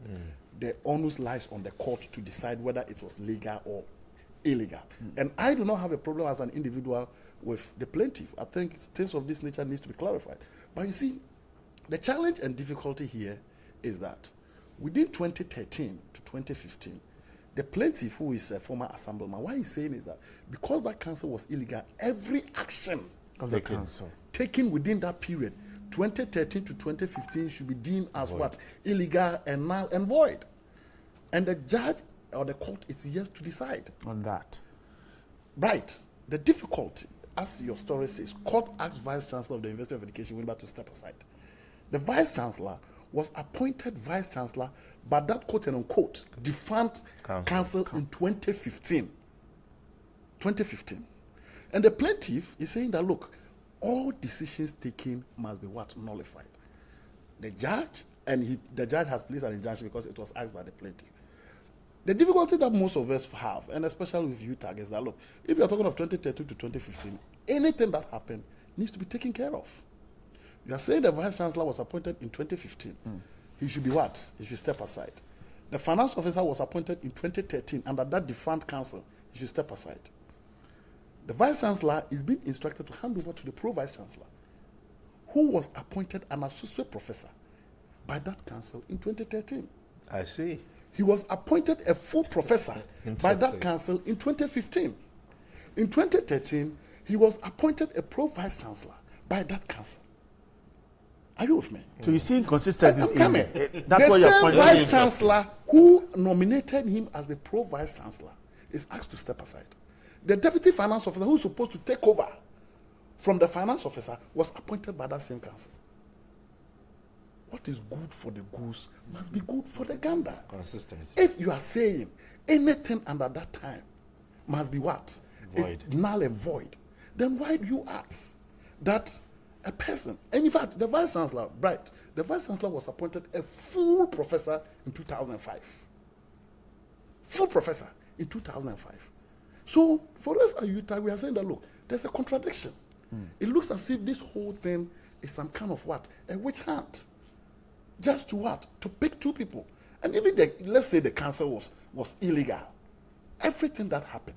My promotion was in 2014. So that means you should lose your promotion then. Certificates also illegal? That is it. That also means that any lecturer who was engaged in that time to settle what we are saying is that, and the point that is being made is, look, you see this whole thing, my brother, let me tell you something. This whole thing, I live in that university. Me, I don't have a problem with this. I would have thought that one day, and I don't intend in any way to question the judgment of the judge. I don't intend. The judge, they say the law falls in the bosom of what? The judges.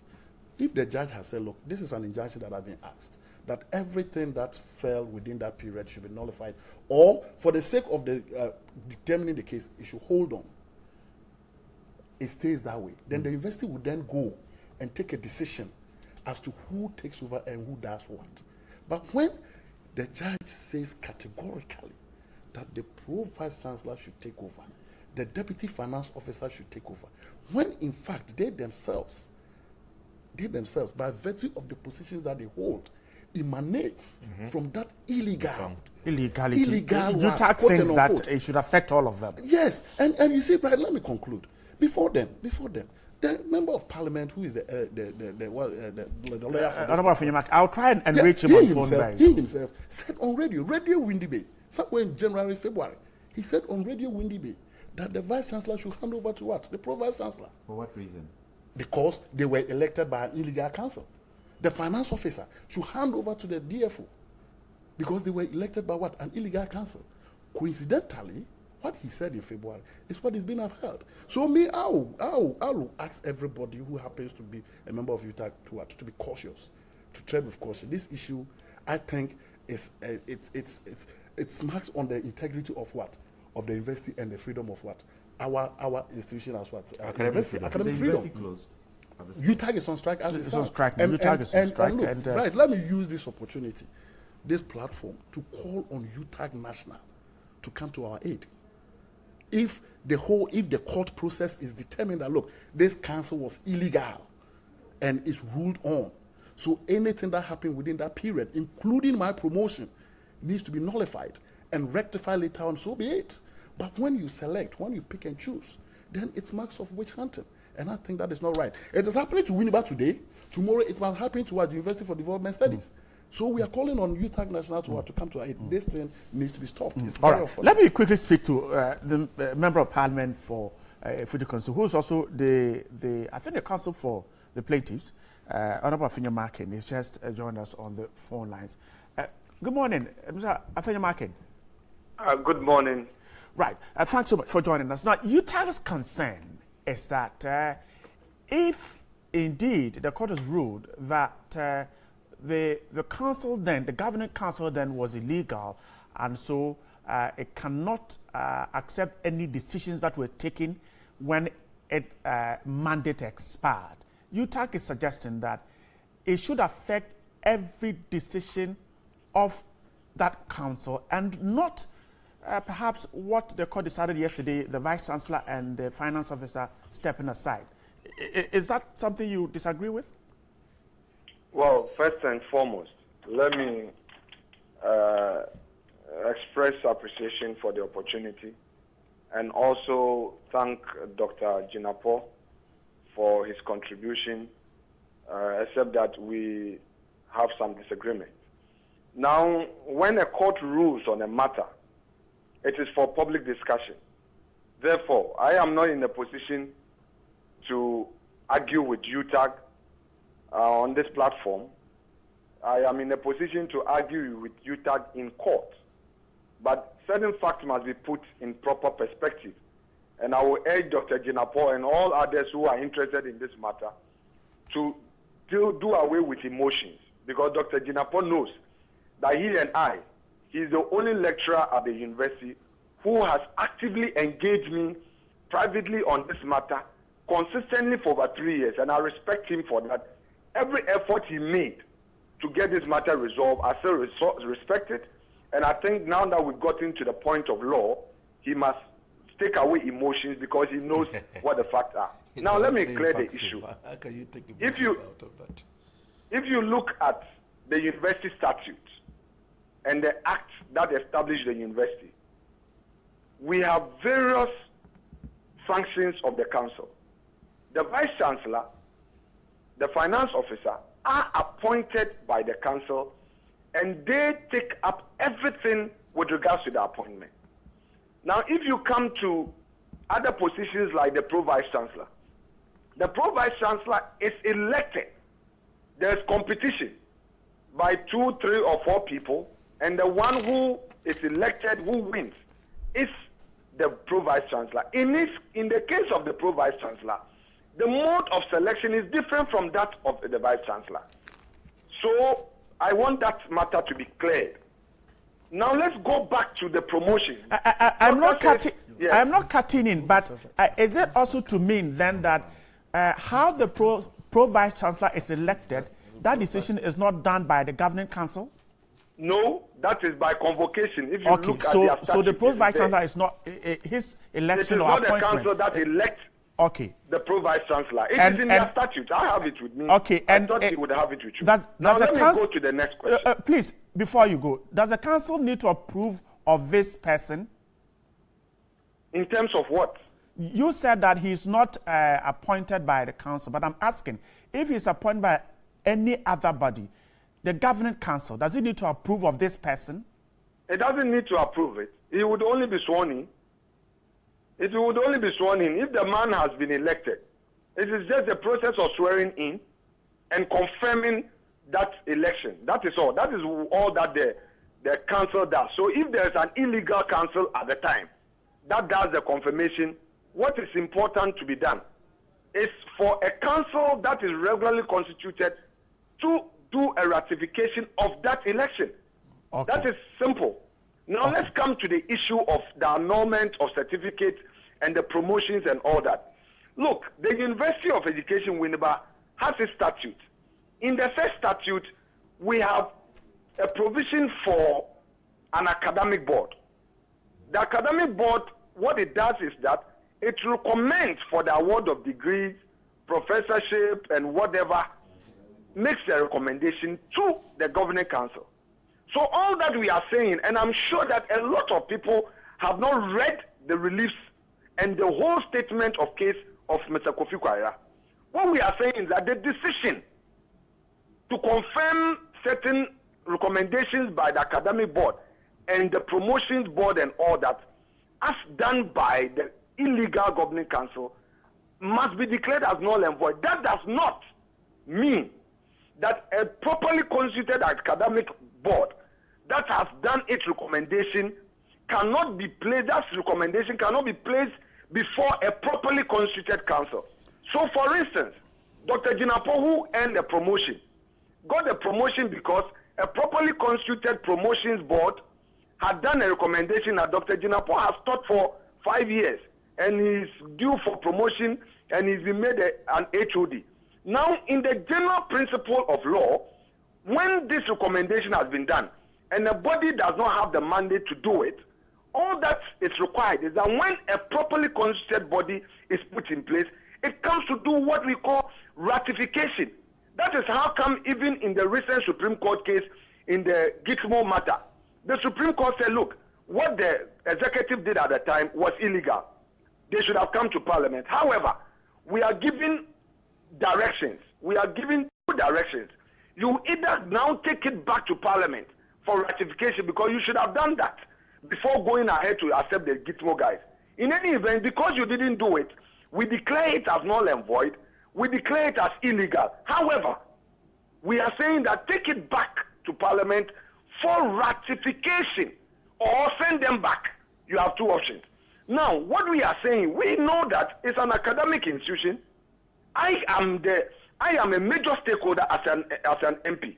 What we are saying, and we want to set a precedent, and I like the way Dr. Apak argued his case, that look, we want that very decision by the council which was defunct.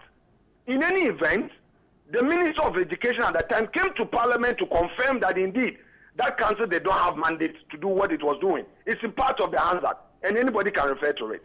What we are saying that everything the council did must be declared as null and void. However, the council acted on recommendations.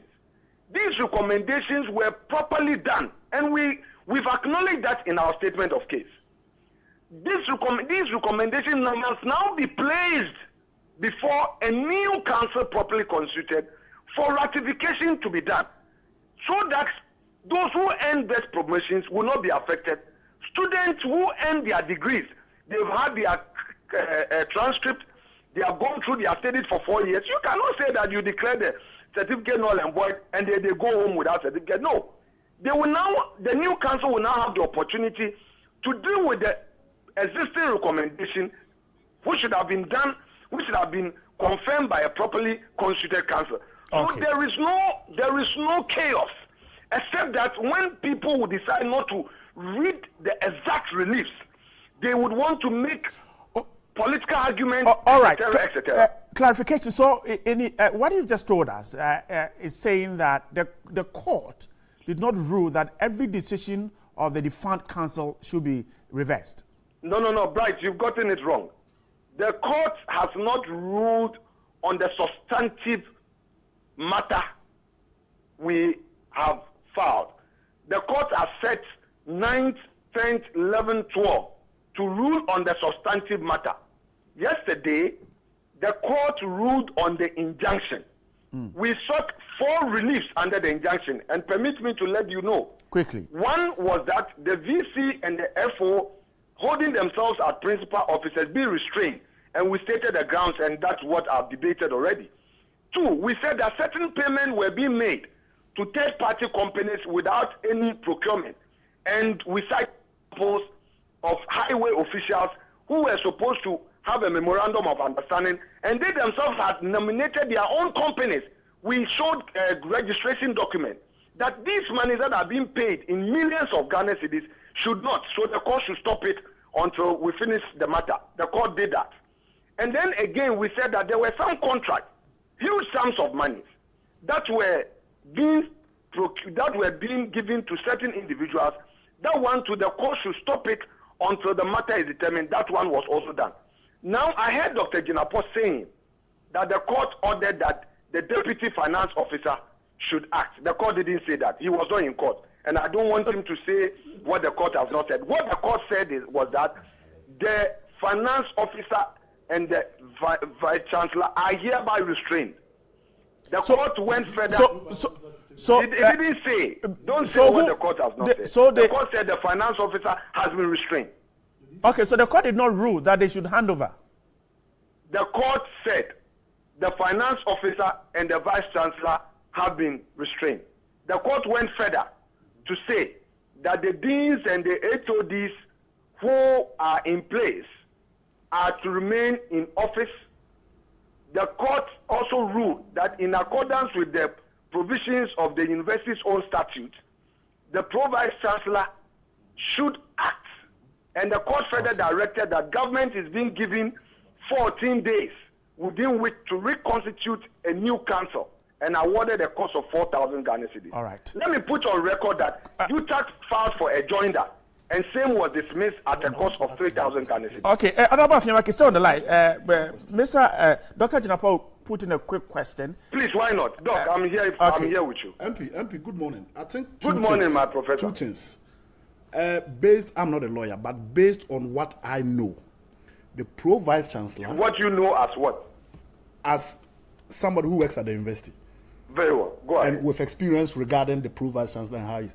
The pro-vice chancellor is voted, and his position as the pro-vice chancellor is approved by council. After the election? Yes, after the election. So he's approved. So it's something that the council cannot do anything about it once the person wins an election. The council approves him after he has been voted for. So what it means I'm saying that it's something that the council cannot do anything about it once he wins an election. Not so? Yes. Once you win an election, that's it. Number two. I think this whole thing that MP is talking about has to do with something that was done wrongly and needs to be ratified. And especially when it comes to my promotion, for instance. If it was the case that my promotion was done under a defunct council. Yes, when they declare it as null and void, the then recommendation will now be ratified retrospectively for you. Sure, and you don't lose anything. Sure. So a properly constituted council will now ratify that recommendation for your promotion retrospectively. Sure. Because you as a beneficiary did nothing wrong. It was not your fault that a regular constitutional council was not in place. I agree with you entirely. I agree with you. So if that is the case, why can't that be done for the vice chancellor and the finance officer? That's my question. Okay, now, if I answer you, my professor, it will mean that I am arguing the matter publicly. I only wanted to clarify the issues of the orders of the court. You argue which matter? The matter the court has ruled on? It's a good move. Yes. No, because you delve into the substantive matter. That will mean that I am arguing the very matter in court, which is yet to be determined in October. Okay. I can only speak to the orders that were granted yesterday, of which he was arguing on. And I just want to put it in perspective that let's all agree that if there are disagreements, university as a corporate body can apply for the ruling and then maybe appeal. But for now, the orders were clear that the pro-vice chancellor act as the vice chancellor. UTAG must be reasonable and act within the confines of the law, rather than to say that they are declaring a strike because a court has made orders. That would amount to impunity. In any event, to conclude, Bright, I'm grateful. To conclude, since 2013, I was a lone voice in this country calling for boards and councils of our public universities to be reconstituted. Not a single day did UTAC support my call. It's a matter of public record. Today, I am happy that UTAC has found the need to make a call on government to reconstitute council. For 3 years, I was a lone voice. I am grateful. Honorable Alex, I'm grateful to you too, and I'm grateful for Dr. All right. Let's take a quick break here. When we come back, we'll continue the conversation.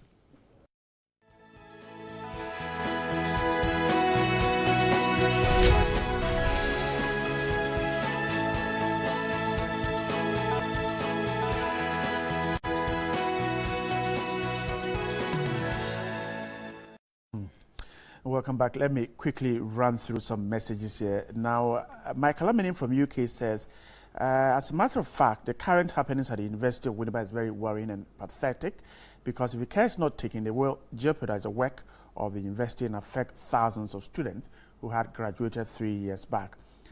Though the tenure of the council that was in place from 2013 onwards may have expired, but let us find a makeable solution to settle this and pass for peace to reign there. And he's asking if President Akufo-Addo and his government are working to reconstitute all the university councils. The chairpersons have been named. Now, good morning, Bride. Inus Ofuseni should be taken to court. What he did is a sign of greed. That's from Chambers, Tamale. And then, good morning, Bride. Please ask Dr. Chinapo whether the court issues have something to do with the upcoming graduation. Kwesi Newton from Kumasi put in that. And then Diamond Ashong from Teshi says, Inus Ofuseni would have been the man to address the press if the NDC had succeeded in attaining damning audio recordings from Honorable Peter Mewu's office. This is part of the NDC's plans to trap some ministers in this government to paint the NPP as corrupt. Inus Ofuseni's response is far from the truth. If the gadget wasn't working, how can its signals be picked by another gadget? The University Council must make sure that courses being run by various respected universities is relevant to the job market. The University Council must make, well, that's from Aaron Kokro Mixer. And good morning, I'm watching the NewDay and my daughter asked me why, okay, all right. This one says, what was Minister Amewu testing before realizing the gadget? Was his checks done by National Security? Testing a drone. This one says, good morning, Brad. For Inus Ofuseni ask, the installation was to provide security to his person as transferring him from that office to another ministry. His security then became, I am not a bit sure of what you want to say. And good morning. Mr. Janto is being mischievous. There's nothing wrong with the minister putting secret camera in his office and for people not to be identified by the public. The notion going around is not true. Inusa also mentioned that he also had advice from the security. Mr. Janto should stop the mischievous hype and allow the outcome of the investigations. Or is he looking for a job from Nana? I see. He said he is not. Good morning, please. If the PNC or any Ghanaian think the former minister has done something illegal, please, that person should go to court, and we should remember that nobody is perfect. Clement in Roman Bridge. This one from Ashon, your message is not too clear. I'm trying this one from, okay, all right. I guess we can go on. The message is, good morning, Bride. I'm totally in disagreement with how ECG is about to be privatized. Look, ECG is a profitable prone venture, and irrespective of the debt issues, any smart investor would love to buy it. Our leaders have failed to know that ECG should own the largest share and not the smallest share. Second largest being Ghanaian investors and some 20% to foreign investors. Ghanaian investors must trust me. Trust me, Ghanaian investors can raise enough money to micromanage this debt and gradually put ECG on a profitable ladder. We must be careful that foreign investors always would love to win entirely ventures that they share with us. There's another one from Al-Hassan. You said, my condolences and sympathies to the families and relatives of brothers who have departed. Okay, that's one. Good morning, panelists. Richard, stop this talk and tell the president and MPP that we need reduction of tariffs. Simple. Since December till now, the tariffs have increased almost double. Why? Is it what you promised Ghanaians? Is that what you promised us? Amadou from Kumasi. And then government should privatize ECG to avoid subsequent poor management. Abdul Ibrahim Chufu Himai. Good morning, Bride. Until the police stop taking bribe and taking motorbike from some of the guys who, out of joblessness, goes to take a loan from the bank. No, this is not the kind of message to read. Farouk from Tamale says, good morning to all of you. Wonders, they say, shall never end. What has turned around now that the NPP administration want to privatize ECG? Politics of hypocrisy must stop in this country. That's from Farouk. ECG should be privatized for the smooth running of the company and the rendering of better services to Ghana. This is from Alhaji Mashoud Tamale. Can President Nana-Addo really stop Galamsey when the Galamsey people galvanize monies for MPP campaign? We are monitoring President. Talk is cheap. And this one, finally. Good morning, Bright, to you and your panelists. It is abundantly clear that we are in a serious state of insecurity under this so-called competent team. What did the MPP in position say about ECG concession? Or is it the case of an old wine in a new bottle? Certainly, we're entangled with this substandard in a hurry, leverage, partnership government. Alala Baba from Pussycat. Well, those are some of the comments that are in. Let's wrap up quickly on the Winneba one, and then we'll pick our last topic for just some 10 minutes, and then we'll wrap up. Yes, we didn't get Mr. Kwame Jantua to make comment on the Winneba and then Richard. Mr. Jantua, a brief one on the Winneba and then we can go. We can see UTAG's position and what the plaintiffs think about it. Yeah, I know, so right. But we know UTAG is on strike. That's what I mean. Yes. Right, Mr. Jantua, quickly. Right, I'll just say that I hope there's no politics emanating from all these challenges that are coming up. And it has to be sorted out because really and truly, the students who are there are the ones who are going to suffer. And I don't think it's fair and honor any of them. Tomorrow is today. That's school reopens today. Right. School reopens today. Yeah, today. Yes, and Monday, so maybe no lectures. And the one question I also ask is that why has government taken so long to put these council chairs in place? I don't understand that. Let's wrap it up. Education is the focal point of our development.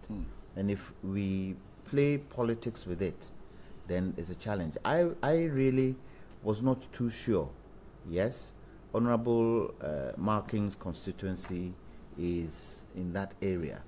And I wasn't too sure why he had taken so strong a stand in there. I think the fact that he's MP of that area. And he's a counsel for the plaintiffs, the man who was. Yes, he's the counsel for the plaintiffs. The fact that he's in that area, he should play a role that he can take both sides, on, so that he can be the peacemaker. But it's too late. Yeah, I know it's too late, but I'm saying probably with hindsight, that was the kind of position he should have taken, so that he'll hear from this side and hear from this side, and make sure that he can convey what he feels should be done to Parliament and to government, now that his government is in power. But may say, as you just said, it's already done, and let's hope that, and I understand the court is meeting in October. Is it October? October. That is quite far. We're only in July. So let's hope that we can resolve this thing and resolve it amicably so that students can go back to their studies, and all the best for Ghana. All right. Richard, briefly on that one, then we'll move on. Right. I'll make it snappy. You see, that's why it's good to always hear both sides of the story. Until the Honorable member spoke, I was very tempted and swayed towards Dr. Jinapo's argument. But if you listen to him carefully, there's a major issue, and that answers your point why he's involved. He's alluding some rot and malfeasance where contracts are being illegally awarded. You can sit down and watch that go on. That's very important. It has to be dealt with. Now, he's a lawyer. If something is an illegality and it's come to your notice, you might not deal with it today. Somebody could pick it up tomorrow. So if this thing is not dealt with, in a year or two's time, someone else could come up and we'll still have the same problem on our hands. And he's also alluded to the fact that this has been going on since 2013. And it's like until he actually got the process in court and all this, nobody seemed interested. But now that rulings are coming, all of a sudden we are seeing the importance of it.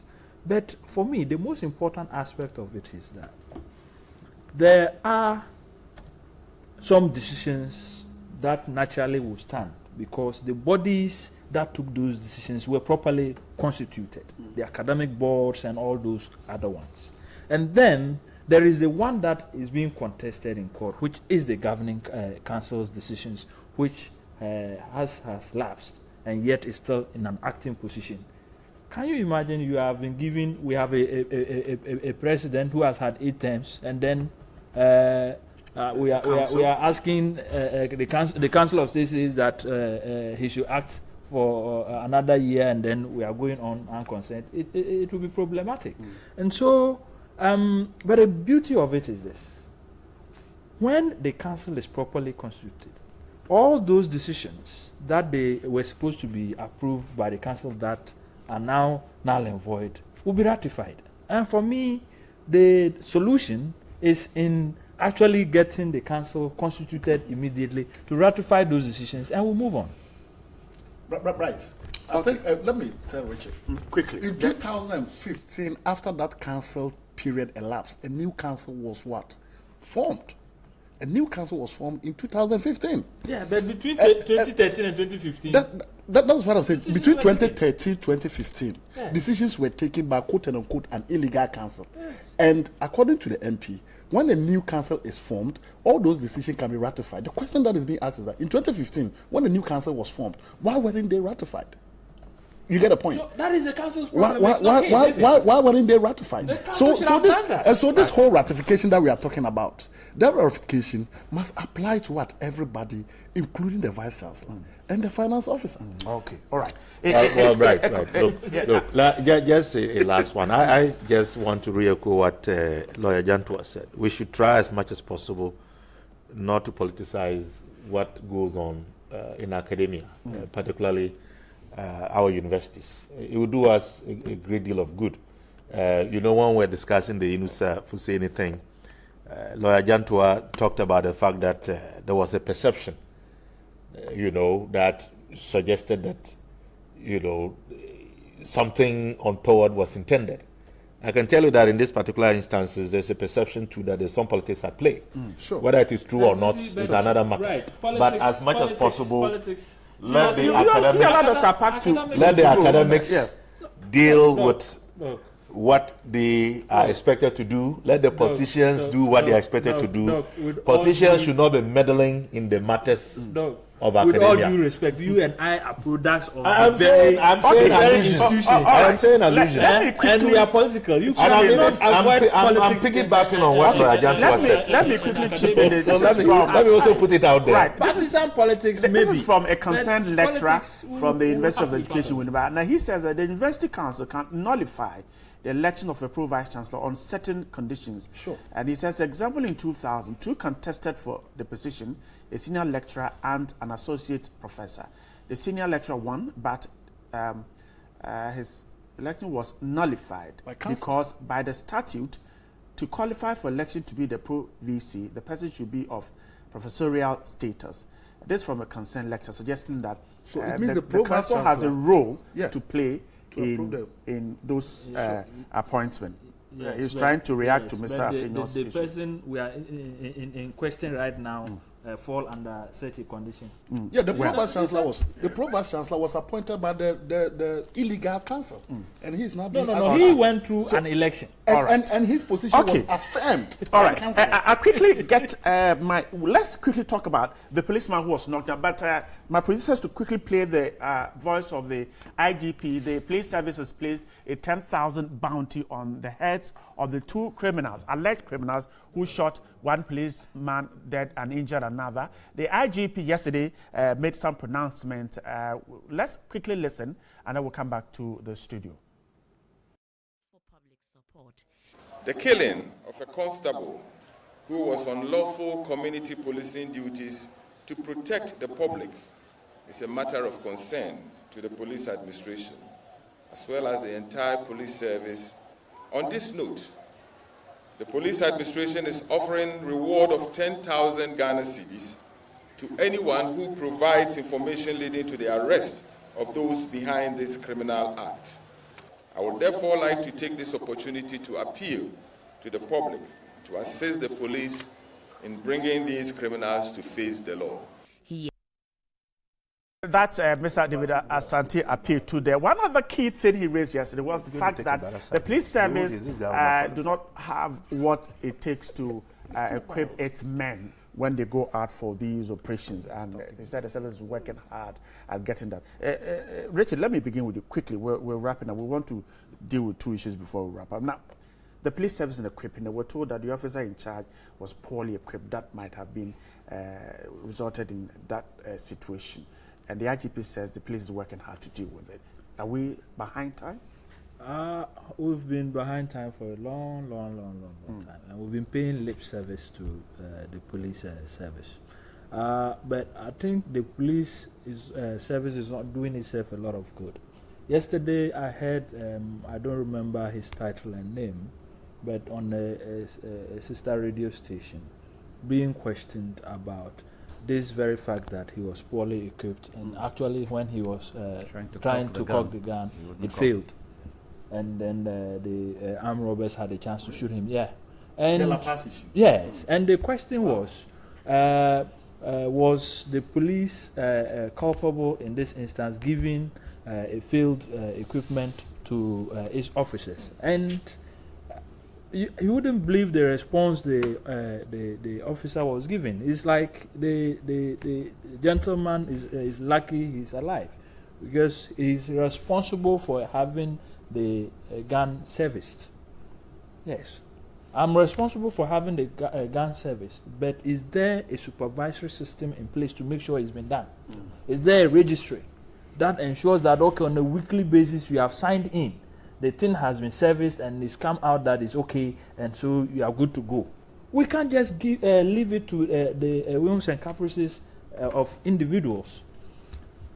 Take that out. The issue of equipping the police. This is the second in how many weeks that we've had police officers on the motorbike gunned down. It is clear that they were not properly equipped. In this day and age, even armed robbers wear vests.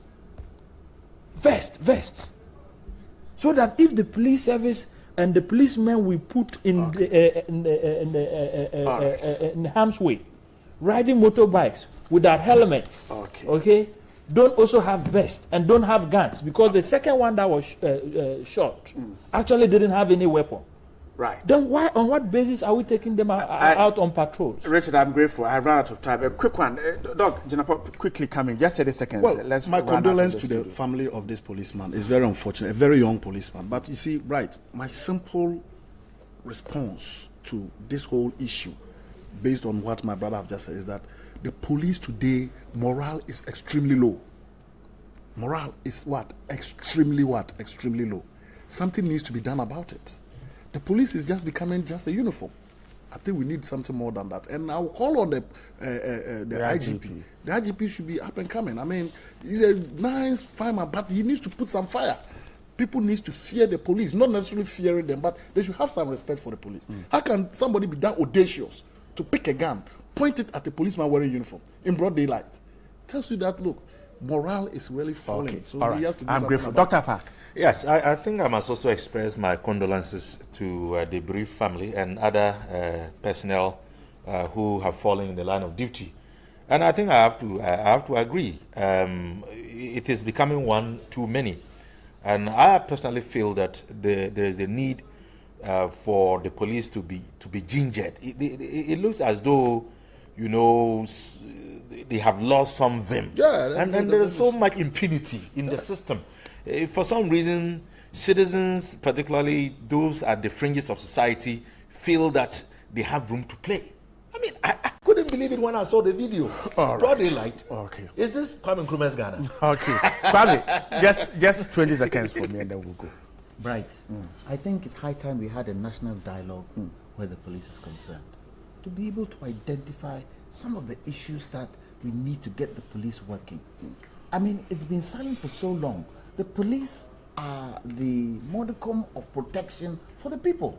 And if the police is broken up, where's the protection? First point of call, these rampant motorbikes and mopeds that are roaming the streets, that the IGP seems to do absolutely nothing about. I mean, you can easily hit a motor rider even standing in traffic because of the way they weave. And you look at the people sitting on those motorbikes, you realize that really and truly they have nothing doing sitting on those motorbikes. Right. So please, let's have a national dialogue. I expect the president and the IGP, let's have a national dialogue today on